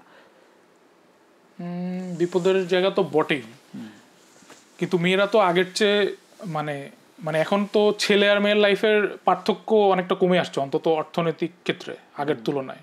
ওই জন্যই আমি ওটা মিলাচ্ছিলাম যে আগে যে পার্থক্যটা ছিল ওটা লেখাতেও ছিল, এই কারণে ছেলেরা বহির্মুখী, মেয়েদের লেখা অন্তর্মুখী। তো এখন যেটা সমকালীন, আমি যেটা বলতে চাচ্ছিলাম যে মেয়েদের লেখা ছেলেদের লেখা অনেক ক্ষেত্রে আপনি আলাদা করতে পারবেন না, একটা সমাবস্থা তৈরি হয়ে গেছে যেটা আগে ছিল না। এই তুলনাটা আমি মনে হয় এখানে ক্লিয়ার করতে পারলাম, যে ছোট বড় বাক্যে গুরুত্ব বেশি গুরুত্ব কম এমন না, কিন্তু কণ্ঠস্বরের ডিফারেন্সটা ছিল নারী লেখক আর পুরুষ লেখকের। তো এখন আগের চেয়ে কমে আসছে, জিনিসটা ব্লার হয়ে যাচ্ছে। অনেকে লেখা পড়ে আপনি বুঝতে পারবেন না এটা ছেলের লেখা না মেয়ের লেখা। ডিফারেন্স কিন্তু আছে আসলে, ছেলের সাইকি মেয়ের সাইকি, নারী পুরুষ আলাদা। এখানে আমি বলবো না মানুষের লেখা একরকম হবে না, নারী আলাদা পুরুষ আলাদা, তারা দুই প্যাটার্নে চিন্তা করে, তাদের বিল্ড আপ পরিস্থিতি আলাদা, লেখাও আলাদা হবে, শরীর আলাদা হলে মন আলাদা তো হওয়ার কথাই আলাদা না। তো ওই জিনিসটার ক্ষেত্রে আমি দেখতেছি যে একটা স্ট্রং পয়েন্ট অফ ভিউ মেয়েরা তৈরি করতে পারতেছে সমাজে। কিন্তু মেয়েদের জন্য হ্যাঁ বাংলাদেশে এখনো অনেক কঠিন। মানে যারা এমনকি পেশাজীবী, যেই মেয়েরা পেশাজীবী, যারা নানা ধরনের কাজ করে, তারা হচ্ছে বাইরের কাজ করে এসেও সংসারের সব কাজ 8-10টা সংসারী মেয়ের মতোই তাদের অধিকাংশ ক্ষেত্রে করা লাগে। আচ্ছা, আখতারুজ্জামান ইলিয়াসের একটা আর্টিকেল মানে প্রবন্ধ পড়ছিলাম, কোন বইয়ের আমার খেয়াল নাই, সেখানে সে বলতেছিল যে একজন লেখকের তো সমাজ, রাজনীতি, অর্থনীতি নিয়ে অনেক কিছু বলার থাকতে পারে না, এটা দিয়ে সে তার কম লেখার একটা জাস্টিফাই করতেছিল। আপনার যে বয়স সেই অনুপাতে আপনার বই মনে হয় 2টা বা 3টা। তো আপনিও কি ইলিয়াসের ওই ধরনের কোনো ভাবধারা ধর্মপ্রীত, আদারাজ আপনার বই এত কম কেন? হওয়াটা কি এক ধরনের? প্রথমত আমি বলি এখানে একটা মজার বিষয় হচ্ছে যে না, আমি মোটেই খুশি না আমার আউটপুট নিয়ে। আমি লিখিত কম দিন না, আমি সক্রিয়ভাবে লেখালেখি করি 11-12 সাল থেকে। তো তার মানে সেই হিসেবে ধরলে 15 বছর, 14-15 বছর হয়ে গেছে। এবং এই 14-15 বছরে আমার প্রকাশিত বই মাত্র 3টা। তো সেটা আমার জন্য হতাশার, আমি মনে করি যে আমি হয়তো আরও কাজ করতে পারতাম। হ্যাঁ, আমি মাঝখানে আমি যে বড় উপন্যাসটা লিখলাম সেটা 6-7 বছর লেগে গেছে লিখতে, সেটা ঠিক আছে। কিন্তু আমি যদি আরও বেশি লিখতে পারতাম আমি খুশি হতাম, কারণ আমি ওই কথার সাথে একমত না যে একজন লেখকের তো বেশি কিছু বলার থাকতে পারে না। আমি মনে করি একজন লেখকের অনেক কথা বলার আছে, এবং তার আজকে যে কথা বললেন 2 দিন পরে পরিবেশ পরিস্থিতিতে সেই কথায় তার কথা তো মানে ওই না, মানে ধর্মগ্রন্থের মতো না, চেঞ্জও হয়ে যেতে পারে। তো সেই আজকের অপিনিয়ন যদি 2 দিন পরে চেঞ্জ হয়ে যায় সেটা আমি জানাবো না, তো তাহলে সেটাও তো একটা নতুন কথা। তো আমার কথা কম কি করে হয় আসলে? ইভেন আমি পুরো ক্লাসিক যুগে ফিরে যাই, তলস্তয়ের মতো গ্রেট রাইটার আন্না কারেনিনাকে লাইফের এক পর্যায়ে এসে বলছে না যে ওগুলো আমার লেজার রাইটিং, আমার লেখা ঠিক হয় নাই। পরে তার লেখা চেঞ্জ হয়ে গেছে, রেজারেকশন লিখছেন। একসময় তার মনে হতো যে উনি একজন ঔপন্যাসিক, পরে একসময় উনি মনে হলো যে উনি আসলে নবী বা প্রিচার। তো তখন তার চিন্তা ভাবনা চেঞ্জ হয়ে গেল। তো এই তো চেঞ্জ হয়, একজন লেখক তার সারা জীবন ধরে বারবার বিভিন্ন পরিবর্তনের মধ্যে দিয়ে যায়। তো 60 বছর একজন আয়ু যদি একজন লেখক পায়, 60 বছরে প্রত্যেক 10 বছর একবার করে যদি চেঞ্জ হয়, 20 বছর থেকে যদি উনি লেখালেখি করে, তো 40 বছরে 4 ধরনের ফেজ দিয়ে তো উনি যাইতে পারেন। তো 4 রকম নতুন নতুন কথা উনি বলতে পারবেন না? তো তাহলে এই কথাটাকে তো আমার মনে হয় যে এক ধরনের দুর্বল অ্যাজাম্পশন, নিজের মানে হিউম্যান বা মানুষের মনের ক্ষমতাকে ছোট করে দেখা, যে আসলে বেশি কিছু বলার নাই। এবং যারা বহু প্রজ আর কি, তাদের আমি অবশ্যই অ্যাডমায়ার করি, যারা অনেক লিখতে পারেন। আমি সবসময় বলি যে বেশি লিখতেছেন মানে আপনি পারতেছেন ভাই, আমি পারতেছি না সেটা আমার অক্ষমতা। তা আমি যদি কখনো কোপ আপ করে উঠতে পারি, অবশ্যই আমার অনেক কিছু বলার আছে। সো আমি লিখতে যেতে থাকবো যতদিন পারি। বহু প্রজতা নিয়ে আমি এটাকে পজিটিভভাবে দেখি, এবং স্বল্প প্রজতা ইলিয়াস নিয়ে যে আমরা একটু আলাপ করতেছিলাম, যেটা এক ধরনের আক্ষেপ জন্ম দেয় যে তার স্ট্যাচারে তার মতো বড় লেখক, তার মতো 2টো উপন্যাস, সেটা নিয়ে আনন্দ পাওয়ার কিছু নাই। হ্যাঁ, মানে আমি একটা আক্ষেপ জাগে। হ্যাঁ, মানে আমি মৌনতা ক্লাব বইতে আখতারুজ্জামান ইলিয়াসকে একটা ক্রিটিক করতেছিলাম। সে একটা মোটামুটি নিরাপদ চাকরিতে ছিল, তার হাতে অখণ্ড সময় ছিল, সেই তুলনায় তার লেখালেখি নেই, এবং সে মোটামুটি স্ট্যান্ডার্ড লাইফই তো বাঁচছে। মানে কত 60 বছর বা তার ওইরকম সময়, কত বছর যেন বাঁচছে, 55 বছর। হ্যাঁ, তো তার মানে কি সে আসলে যতটা লেখক তার চেয়ে বেশি আসলে অ্যাক্টিভিস্ট, এরকম একটা প্রশ্ন আমার ওই বইতে ছিল যে আখতারুজ্জামান ইলিয়াস তো মনে হয় অ্যাক্টিভিস্ট তাকে বলা যায়, অনেক কিছু করছেন লাইফে। এবং আমার ধারণা তার লেখালেখির যে জীবদ্দশাতেই তার যে লেখক হিসেবে যে একটা অবস্থান বুদ্ধিবৃত্তিক মহলে, এইটার পিছনে তার ওই অ্যাক্টিভিটির একটা ভূমিকা ছিল। কারণ উনি বেশ একটা কালচারাল ফিগার হিসেবে নিজেকে প্রতিষ্ঠিত করতে পারছিলেন আর কি, কাল্টের মতো। তো তার লেখাকে খুব গুরুত্ব দিত, নানান জায়গায় পৌঁছায় যেত তার লেখা। স্পেশালি বাম যে ঘরানাটা, বাম ঘরানা তো ওই সময়, এখন ধীর হয়ে গেছে হয়তো, ওই সময় কিন্তু বাম ঘরানা শিল্প সাহিত্যিতে খুব অ্যাক্টিভ ছিল, অন্তত ইলিয়াসের সময়। তো ওনারা তার লেখাকে ওপার বাংলাতেও নিয়ে গেছে, এইবারেও আলাপ হয়েছে, এবং প্রচুর আলাপ হয়েছে। এটা যত না লেখার কারণে, তার লেখা আনডাউটেডলি গ্রেট, মানে খোয়াবনামা দুর্দান্ত উপন্যাস, ওয়ান অফ এ কাইন্ড, তার গল্প চমৎকার। কিন্তু কথা হচ্ছে যে অত গুরুত্ব দেওয়ার পিছনে তার অ্যাক্টিভিটি ভূমিকা ছিল, তার মানে তার বইয়ের বিপণনেও কিছুটা বা প্রসারেও তার ওই অ্যাক্টিভিটি ভূমিকা রাখছে। কিন্তু এটার ফলে আবার তার লিটারেচারেরই ইটসেলফ ক্ষতি হয়েছে, মানে তার প্রোডাকশন রেট কমে গেছে। কিন্তু প্রোডাকশন রেট কমার পিছনে আপনি মনে হয় একটু আগে বলছিলেন যে ইলিয়াস নিজেও নিজেকে জাস্টিফাই করছেন যে এত বেশি কিছু বলার থাকে না। হ্যাঁ, ওই যে তো তার মানে আমার মনে নাই, কিন্তু লাইনটা আমি পড়ছি, এটা ওনার তাহলে সচেতন সিদ্ধান্ত যে কম লেখাই ভালো। এটা ইলিয়াস মনে করলে এটা তার ব্যক্তিগত ধারণা, কিন্তু আমি নিজে ব্যক্তিগতভাবে মনে করি যে কারোরই কম লেখা ভালো এই ধারণা লেখা নিজেকে আটকে রাখা ঠিক না। এমনকি আপনি যাই প্রকাশ করেন, একজন লেখক যদি প্রত্যেক দিন নিয়মিত না লেখে, সে তো তার ক্রাফটেই ধরা খাবে। লেখালেখি তো একটা চর্চার বিষয়। হ্যাঁ, আপনার ভেতরে তো একটা উপন্যাস রেডি হয়ে নাই যে আপনি ক্লিক করলেন ডাউনলোড হলো, চর্চার মধ্যে দিয়ে ক্রাফটম্যানশিপের জন্যই তো আমি প্রতিদিন চিঠি লিখি। প্রতিদিন আপনি আপনার লেখাকে পলিশ করবেন না। আপনার লেখা 10 বছর আগে যেমন ছিল, যে যতটা কমিউনিকেটিং ছিল, 10 বছর পরে যদি সেই স্তরেই থেকে যায়, লেখা চিন্তা কিন্তু একসাথে হাত ধরাধরি করে চলে। তো আপনার লেখা শার্প না হলে চিন্তার সাথে ওটা ব্লেন্ড হবে না, চিন্তাও বিকশিত হবে না। এটা সমসুর। বই পড়া নিয়ে যেমন আপনি বলছেন লেখার অনেক পড়ে কিনা, পড়া আর লেখা দুইটা সমসুর। একজন লেখক প্রচুর পড়লেন, লিখলেন কম, তো কম লিখলে ওই পড়াটাই তো আপনাকে একসময় দখল করে নেবে। You will be too critical সবকিছুতে। অনেক সময় মনে হয় যে সৃজনশীল লেখার জন্য ক্রিটিকরা ক্ষতিকর। সাহিত্যিক বিভিন্ন কৌশল বা লিটারারি ডিভাইস এগুলো নিয়ে বেশি পড়ে ফেললে সৃজনশীল লেখার ক্ষতি হয় আমি মনে করি। তো আপনি যদি ওই কারিগরিতে, বই পড়ায়, অ্যাক্টিভিটিতে বেশি সময় দেন, তো স্বাভাবিকভাবেই আপনার ক্রাফট পলিশড হবে না, বেশি ক্ষতি হবে। জেনজিরা তো দেখা যাচ্ছে যে পিডিএফ পড়তে বেশি ইন্টারেস্টেড, পিডিএফ বা ইপাব বেশি পড়ে। তো আপনার কি মনে হয়, মানে এই আলাপটা অনেকদিন ধরেই শোনা যায় যে ভবিষ্যতে হয়তো হার্ড কপি বই থাকবে না। আপনার কি মনে হয়, মানে এই আশঙ্কা কতটুকু মূলক, নাকি বেশিরভাগটাই অমূলক? হার্ড কপি থাকবে না সেটা কত দূর ভবিষ্যতে, এটা একটু ভাবতে হবে। কারণ হার্ড কপি ততদিনই থাকবে যতদিন হচ্ছে ইবুক হচ্ছে, যেমন ধরেন বাইরে, যদি আমাদের সামনে তো উদাহরণ আছে, ধরেন পশ্চিমা কান্ট্রিগুলোয়, ইউএসএতে বা ইউকেতে বা ইউরোপের কান্ট্রিগুলোয় কিন্ডল বা ইবুক রিডার খুব চলে এবং কিন্ডল ফরম্যাটেই বই বিক্রি হয়। বই যখন পাবলিশ হয় একটা নতুন বই, সাথে সাথে ইবুকটাও বের হয়, ডিভাইসে চলে আসে। ওরা কমপ্লিটলি অল্টারনেটিভ একটা তৈরি করে ফেলছে, যে কেউ চাইলে ডিভাইসে একটা নতুন বই পড়ে ফেলতে পারে খুব সহজে, হয়তো একটু কম দামেই পায়। তারপরে ওদের দেশে হার্ড কপির চাহিদা কিন্তু, মানে হার্ড কপি গায়েব হয়ে যায় না আর কি, অবসোলেট হয়ে যায় না, হার্ড কপি বিক্রি হয়, 2-3 মিলিয়ন কপিও বিক্রি হয়ে যায় হার্ড কপি। তো এটা মনে হয় যে বইয়ের সাথে মানুষের সাংস্কৃতিক একটা যোগ আছে কাগজের বইয়ের সাথে, যেটা খুবই ডিপলি রুটেড। তো আচ্ছা, প্রযুক্তি চলে আসার পরেও একটা অংশ থেকে যায়। আর আমাদের দেশে তো প্রযুক্তি আসে নাই। আমাদের দেশে তো একটা নতুন বই বের হলে সেটা পিডিএফ সেল করবে কি করে, ওটা থেকে তো টাকা আসতে হবে, মানি মেক করতে হবে, নাহলে প্রকাশক চলবে কি করে।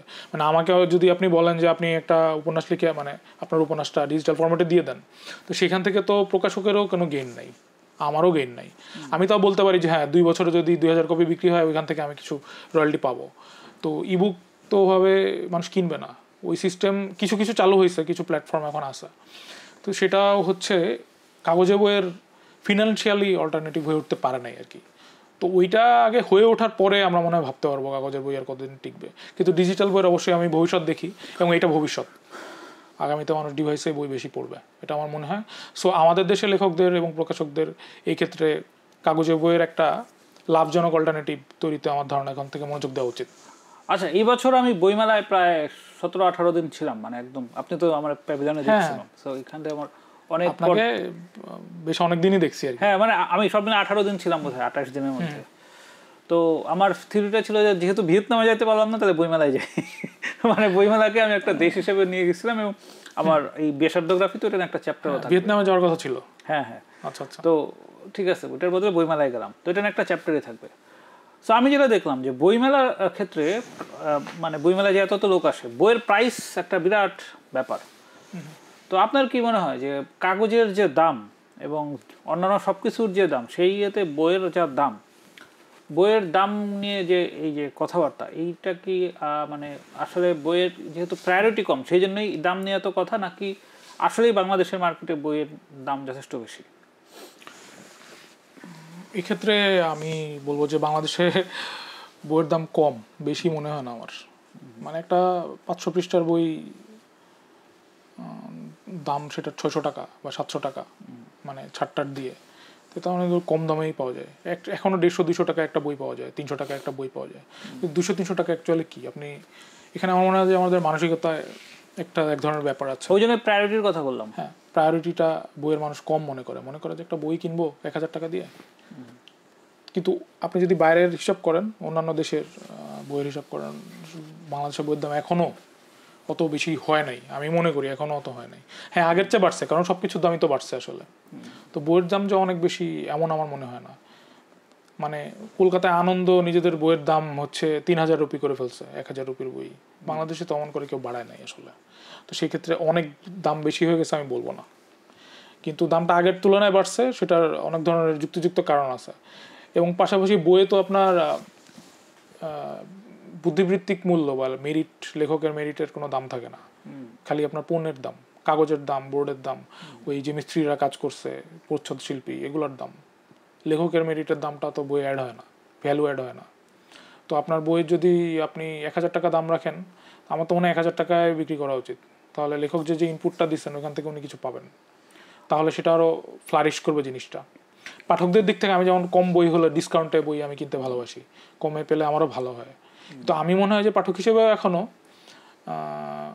বই পাই, আমার রিডারে থাকে বা আমি কিনতে পারি এখনও। মানে অসহ্য হয়ে গেছে দাম এমন আমার মনে হয় না।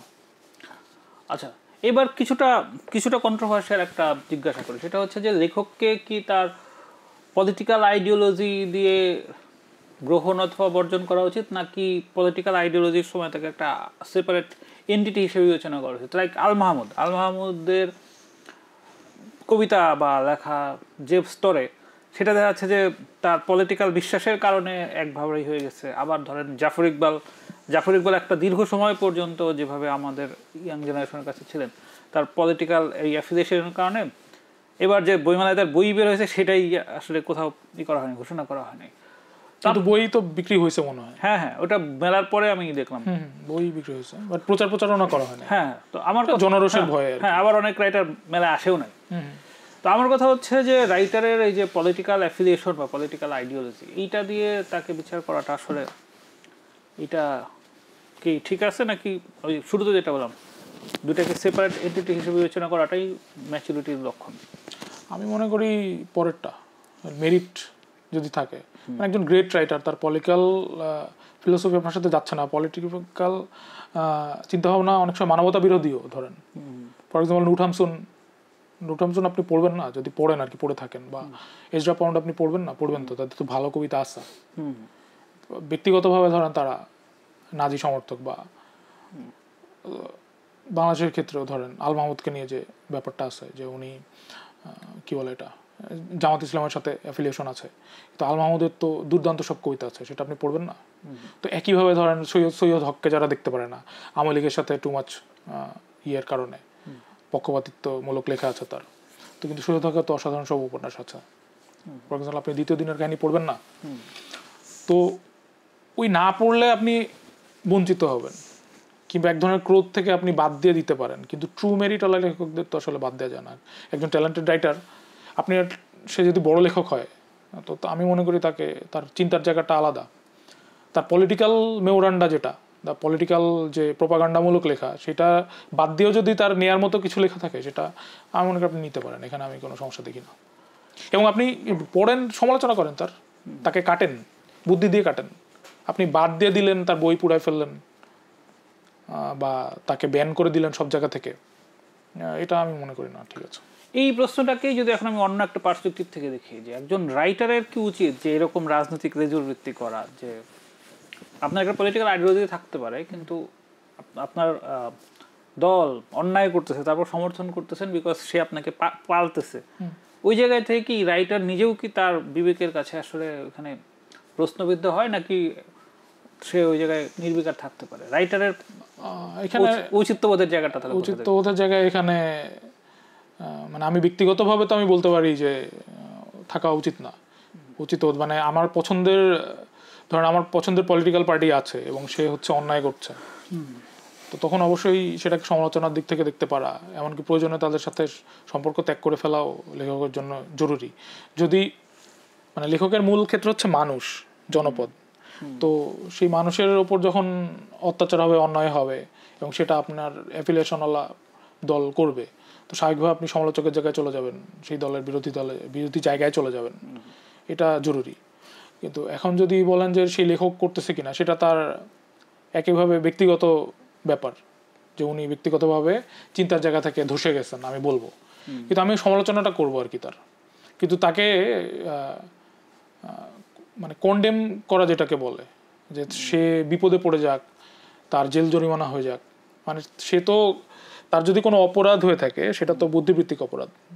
বুদ্ধিবৃত্তিক অপরাধের ক্ষেত্রে বুদ্ধিবৃত্তিকভাবে সেটাকে দেখা উচিত। আচ্ছা, এই পয়েন্টটাকে যদি আরো একটা পার্সপেক্টিভ থেকে দেখি, যে আমরা একজন বৈষয়িক মানুষ যেটা হয় যে কেউ যদি আমাদের উপকার করে বা কেউ যদি আমাদের টাকা পয়সা দেয়, আমরা তাদের প্রতি একটা কৃতজ্ঞতা দেখাই এবং তার প্রতি এক ধরনের লয়্যালটি থাকে। তো লেখকের কাছ থেকে যখন আমি এই লয়্যালটি লেখক দেখাবে না এটা আশা করতেছি, তো লেখককে কি তাহলে এখন আমরা একজন সাধারণ মানুষের চাইতে একটু মানে সুপিরিয়র পজিশনে বসানোর ক্ষেত্রে লেখককে কি তখন আমরা তাকে একটা ওয়ার্শিপিং এর জায়গায় নিয়ে যাচ্ছি কেন? মানে তাকে কি লেখককে আমরা অতিমানব হিসেবে কল্পনা করতেছি? সো এটা কি আমরা লেখকের প্রতি এক ধরনের অন্যায় করতেছি কিনা? মানে এটা আনডিউ এক্সপেকটেশন। এমন একটা প্রশ্ন জাগতে পারে অনেকের জায়গায় যে লেখক ডিফারেন্ট কিছু কিনা। এখন আমি মনে করি যে যেই লোকই চিন্তা করতে পারে, যে চিন্তা করতে পারে না তার সে আলাদা বলতেছি, বেটার পজিশন বলতেছি না, সে আলাদা। তো লেখক যেহেতু চিন্তা করে, তো তার থেকে তার কথা যারা শোনে সেই শ্রোতাদের কিছু দাবি থাকে আর কি। যেহেতু তোমার চিন্তাকে আমি গুরুত্ব দেই, তো আমার কিছু দাবি আছে যে তুমি ওটা বুঝবা। সেটা না বুঝে যখন সে অন্য কিছু করে, তখন তার ওই শ্রোতাদের বা তার চিন্তার যারা সাবস্ক্রাইবার তাদের খারাপ লাগতে পারে। তো তখন তার মধ্যে প্রত্যাশা তৈরি হয় যে লেখক এটা করুক। কিন্তু লেখক তো আসলে সাধারণ মানুষই। হ্যাঁ, কিন্তু ক্ষমতার অত কাছাকাছি যদি যে মানে যে সাবস্ক্রাইবারটা এক্সপেক্ট করতেছে সে যদি থাকে, সেও তো হয়তো একই আচরণ নিয়ে করতো। তাহলে যে কাজ সে নিজে করবে সে তার আরেকজনের কাছ থেকে এটা লেখক প্রত্যাশা করে ফেলে। তো আমি মনে করি লেখক ব্যক্তিগতভাবে এই জন্য প্রত্যাশার ধারে না, কিন্তু সে করে ফেলে, মানে মানুষ মনে করে লেখককে। অ্যাজ এ রাইটার আমি মনে করি না লেখকরা ডিফারেন্ট, বাট সে যে হায়ার বিং বা সুপিরিয়র কিছু এমন কিছু না, সেও কিন্তু সাধারণ মানুষই। সে তার ব্যক্তিগত জীবনের স্বার্থ দেখে, সুবিধা দেখে সেই কাজগুলো করে। এবং তার ওই কর্মকাণ্ডের ফলে, ধরেন একটা ব্যাড পলিটিক্যাল অ্যাফিলিয়েশনের ফলে কোনো পাঠক, তার আগের পাঠক, তাকে যদি জাজ করতে চায় যে না আমি আর ওই লেখকের বই পড়বো না, সে না পড়তে পারে, এটাও তার ব্যক্তিগত চয়েস। কিন্তু সে তার বই ব্যান করার জন্য উঠে পড়ে লাগবে এমন না, তাকে ছেড়ে দেয়া তার জায়গায় জরুরি। আচ্ছা, অলমোস্ট আমরা 100 মিনিট পার করে ফেলছি, আমার আলাপ প্রায় শেষ। আমি লাস্ট যেটা জানতে চাইবো যে এই যে ধরনের বই এখন লেখা হচ্ছে বা সামনে আরো হবে, তো আপনার কি মনে হয় যে আর যদি কোনো বই লেখা না হয়, মানে ধরেন যে এই যে আজকে যেরকম একটা স্ট্রাইক ছিল না, সারা পৃথিবী গ্লোবাল স্ট্রাইক, ওইরকম হচ্ছে আগামী 5 বছরের জন্য স্ট্রাইক হয়ে গেল যে আর কিছু হবে না, ওয়ার্ল্ড স্টপস, মানে এভরিথিং স্টপস হয়ে গেল। হ্যাঁ, মানে রাইটিং এবং আর্ট বন্ধ। হ্যাঁ, শিল্প সাহিত্যের দরকার নাই, পৃথিবী ধ্বংস হয়ে গেছে বা যাবে। যা প্রয়োজনের চেয়ে অনেক বেশি বই লেখা হয়ে গেছে, যার দরকার, এটা অপচয়। হ্যাঁ, তো এরকম যদি 5-10 বছর বন্ধ থাকে, তাতে আপনার কি মনে হয় যে তাতে কি আসলে খুব কিছু ম্যাটার করবে? মানে যেমন খাবারের একটা মজুদ থাকে আমাদের ইয়েতে, মানে বই পড়ার ওই ভান্ডার কি যথেষ্ট আছে, নাকি এই 10 বছর যদি স্ট্রাইক হয়, গ্লোবাল স্ট্রাইক, আসলেই কিছু মিস করার আছে? আমি মনে করি একটা ক্ষতি হবে, এটা একটু ব্যাখ্যামূলক ক্ষতি। আচ্ছা, মানে বর্তমানে যা আছে বই, আপনার 5 বছর কেন, আগামী 100 বছরও চলে যাবে। কিন্তু এই 100 বছরটা হিস্ট্রির পাতা থেকে অবসোলেট, মানে গায়েব হয়ে যাবে যদি 100 বছরের নতুন কিছু আর না লেখা হয়। তাহলে এই 1 শতাব্দীর তো বঞ্চনা শিকার হয়ে যাবে। মানে গত শতাব্দীর ধরেন 1000 ভালো বই আছে বা 1 লাখ ভালো বই আছে, যেটা দিয়ে এই শতাব্দী চলে যাবে মানুষের পড়তে নতুন কিছু না লিখলেও। তো এই শতাব্দীও তো একটা ঘটমান, এই যে মানুষ কিছু পড়তেছে না, এটাও তো কারো লিখে লেখা রাখবে যে নতুন কিছু হচ্ছে না। তো সময়ের কিছু দাবি থাকে আর কি, সেই সময়ের দাবিটা মানুষ না চাইলেও পূরণ করে ফেলে। তো বই বের না হলে খালি চোখে মনে হয় না যে পড়ার জিনিসের অভাব হবে মানুষের, কিন্তু মানুষের চিন্তার বিকাশ, সেই বিকাশের জায়গাটা তো আমার মনে থেমে যাবে যদি নতুন কিছু তৈরি না হয়। আচ্ছা, আর যারা পড়ুয়া, মানে আমি পড়ুয়াদের সাথে কথা বলে দেখি যারা আসলে বাংলাদেশি গল্প, কবিতা, প্রবন্ধের বেলায় তেমন কিছু পড়ে না, মানে বিশেষ করে বিদেশি চিন্তা ভাবনার সাথে এক্সপোজার খুবই কম। তো এই ধরনের পড়াশোনাকে আদৌ কোনো কিছু ভ্যালুয়েট করে? মানে এটা তো তাদের অ্যানালিটিক্যাল বা ক্রিটিক্যাল বা কোন রকম কোনো অ্যাবিলিটি তৈরি করে না। কিছু ফেক প্রাইড তৈরি করতে পারে যে বছরে 100টা বই পড়ছি। আমরা দেখি যে লিস্ট দেয় কিছু কিছু ছেলে পেলে যে এই বছর 100টা বই পড়ছে, 200টা বই পড়ছি। কিন্তু এই শুধুমাত্র এই বাংলাদেশি গল্প, কবিতা, প্রবন্ধ পড়ে কি আসলে বই পড়ার মধ্য দিয়ে যে জার্নিটা বা যে এক্সপোজারটা সে চায় এর মানে বুদ্ধিবৃত্তিক সেটাকে আসলে অ্যাচিভ করা সম্ভব? না, এখানে আমি বলবো যে না, শুধু যে আপনি পড়লেন, একটার পর একটা বই পড়ে যাচ্ছেন, সেখানে আপনি খুব বেশি, আমার মনে হয় যে ইভেন একটা ভালো সিনেমা দেখলেও তো আপনার সাথে সাথে আরেকটা সিনেমা দেখা শুরু করা উচিত না। চিন্তার জন্য কিছু সময় দিতে হয়। তো আপনি যেই বই পড়েন সেটাকে তো কিছু সময় দিবেন, কিন্তু আপনি যদি একই ধরনের বই পড়েন, মানে ধরেন একটা জিওগ্রাফির বই পড়লেন, তো বইই পড়লেন এবং সারা পৃথিবীতে কি হচ্ছে, সারা পৃথিবীর মানুষ কিভাবে লিখছে এটা আপনি জানলেন না, তাহলে আপনি কিছুটা অন্ধকারে থেকে গেলেন আর কি। কারণ বাংলাদেশেই বুদ্ধিবৃত্তি সবচেয়ে বেশি চর্চা হচ্ছে, সবচেয়ে উচ্চ শিখরে আমরা অবস্থান করতেছি তা তো না। তো তার মানে যদি ধরেন একটা ইন্টেলেকচুয়াল স্কেলে 100-র মধ্যে 40 মার্কওয়ালা কাজ যদি বাংলাদেশে হতে থাকে, তা আপনি ওই 40ই থেকে গেলেন। পৃথিবীতে তো এমন অনেক দেশ জাতি আছে যারা হচ্ছে 60-70-এ কাজ করতেছে, তো ওই 60-70 মার্ক পড়া কাজগুলো তো আপনি করলেন না, তো আপনি ওই 40-এই থেকে গেলেন আর কি, বাড়লেন না আর কি। তো বাইরের দিকে তাকানোর দরকার আছে, এই জন্যই অনুদিত কাজের দরকার। সবাই বিদেশি ভাষা পড়বে না, অনুবাদেরও দরকার আছে। আর এই লিস্ট করে আমার এখানে আমি একটু কিছু কথা বলবো যে লিস্ট করা ভালো, করেন লিস্ট, সবাইকে জানান, সেটাও ঠিক আছে, কিন্তু প্রত্যেকটা বই, বেশি বই পড়াচ্ছে আমার ধারণা একটা বই বারবার পড়া ভালো। যে বই আপনার ভালো লাগলো সেই বই দরকার আপনি আবার পড়েন বা সেটা নিয়ে ভাবেন। একটার পর একটা বই শেষ করে মানে 10 দিনে 10টা মাস্টারপিস পড়ে আসলে খুব একটা আপনার পাঠক হিসেবে গেইন হবে না। আপনি সময় কাটালেন, কিন্তু প্রত্যেকটা বইয়ের আলাদা ভাষ্য থাকে, চিন্তার জগৎ থাকে। ওইটাকে যদি আপনি আপনার মনের মধ্যে বসার জন্য কিছু সময় না দেন, পড়তে পড়তে আপনার মনের মধ্যে এটা ঢোকে, তারপর আপনি কয়েকদিন কিছু চিন্তা করেন, সময় দেন। মানে অনেক বেশি পড়াচ্ছে অল্প কিন্তু গভীর কিছু পড়ার মনে হয় ইম্প্যাক্ট বেশি পাঠক হিসেবে, পাঠককে গ্রো করার পিছনে। আচ্ছা, জরুরি। ওকে, আজকের আলাপ শেষ করব। লাস্ট যেটা জানা সেটা হচ্ছে যে আপনার নেক্সট বই কি প্ল্যান করতেছেন? নেক্সট বই হচ্ছে আমি একটা উপন্যাস নিয়েই কাজ করতেছি, যেটাকে বলে গ্রাউন্ড ওয়ার্ক এখনও করতেছি, এখনও খুব প্রাইমারি অবস্থায় আছে। তো বিভিন্ন উপাদান জোগাড় করতেছি আর কি। প্লটের দিকে যাব না, কিন্তু এটা বেশ বড় একটা কাজ। তো ফিকশনই তো? ফিকশন। তো ঠিক আছে এনামুল ভাই, আপনি অনেকক্ষণ ধরে আলাপ করতেছেন, আপনি চা খান, আলাপ শেষ করি। হ্যাঁ ঠিক আছে ভাই, আলাপ করে আমারও খুব ভালো লাগলো হিমালয় ভাই। হ্যাঁ, আবার বাবুল রেশিওতে আবার আপনার সাথে অন্য কোনো টপিক আশা করা যায়। বাবুল রেশিও অলরেডি 100 পর্ব পার করে ফেলছে, আমার টার্গেট 503 পর্ব করা, কিন্তু এত লোক আমি কোথায় পাবো? এইটা একটা বড় প্রবলেম আমি এখন প্রায় ফেস করি, যে বাবুল রেশিওতে যে আমি লোক ডেকে আনবো, এত ব্যতিক্রমী চিন্তার বা তার নিজের সময়কে বোঝার চেষ্টা করতেছে, তার আশপাশের সোসাইটিকে, মানুষকে বোঝার চেষ্টা করতেছে, বা নিজস্ব একটা বক্তব্য আছে, অভিমত আছে, এই ধরনের মানুষ আমি কোথায় পাবো?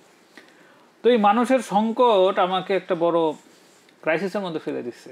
ক্রাইসিস এবং সংকট যদিও দুটোর অর্থ এক, তো যেটা ফিল করি যে এত লোক কোথায় পাবো। তো এই জন্য আপাতত আমি আজকের এপিসোড থেকে যেটা বলবো যে বাবুল রেশিওতে আমার আরও বহু চিন্তামূলক টপিকে শো করার ইচ্ছা, আরও চিন্তামূলক লোক প্রয়োজন।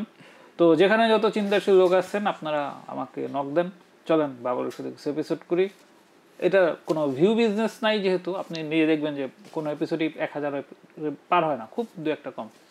ফলে এটা যেহেতু ভিউ বিজনেস না, এটা একটা আর্কাইভিং প্রজেক্ট, চিন্তা আর্কাইভিং প্রজেক্ট। তো চলেন, যদি আপনার কোনো চিন্তা ডকুমেন্ট করার বিষয় থাকে আলাপ করা শুরু করি। আলাপ থেকে হয়তো কিছু ভ্যালুয়েবল ইনসাইট পাওয়া গেলেও যাইতে পারে। তো সেই আহ্বানে আজকের মতো আলাপ শেষ। ভবিষ্যতে বাবুল রেশিওর অন্য কোনো এপিসোডে অন্য কারোর সাথে কথা হবে। সবাই ভালো থাকেন।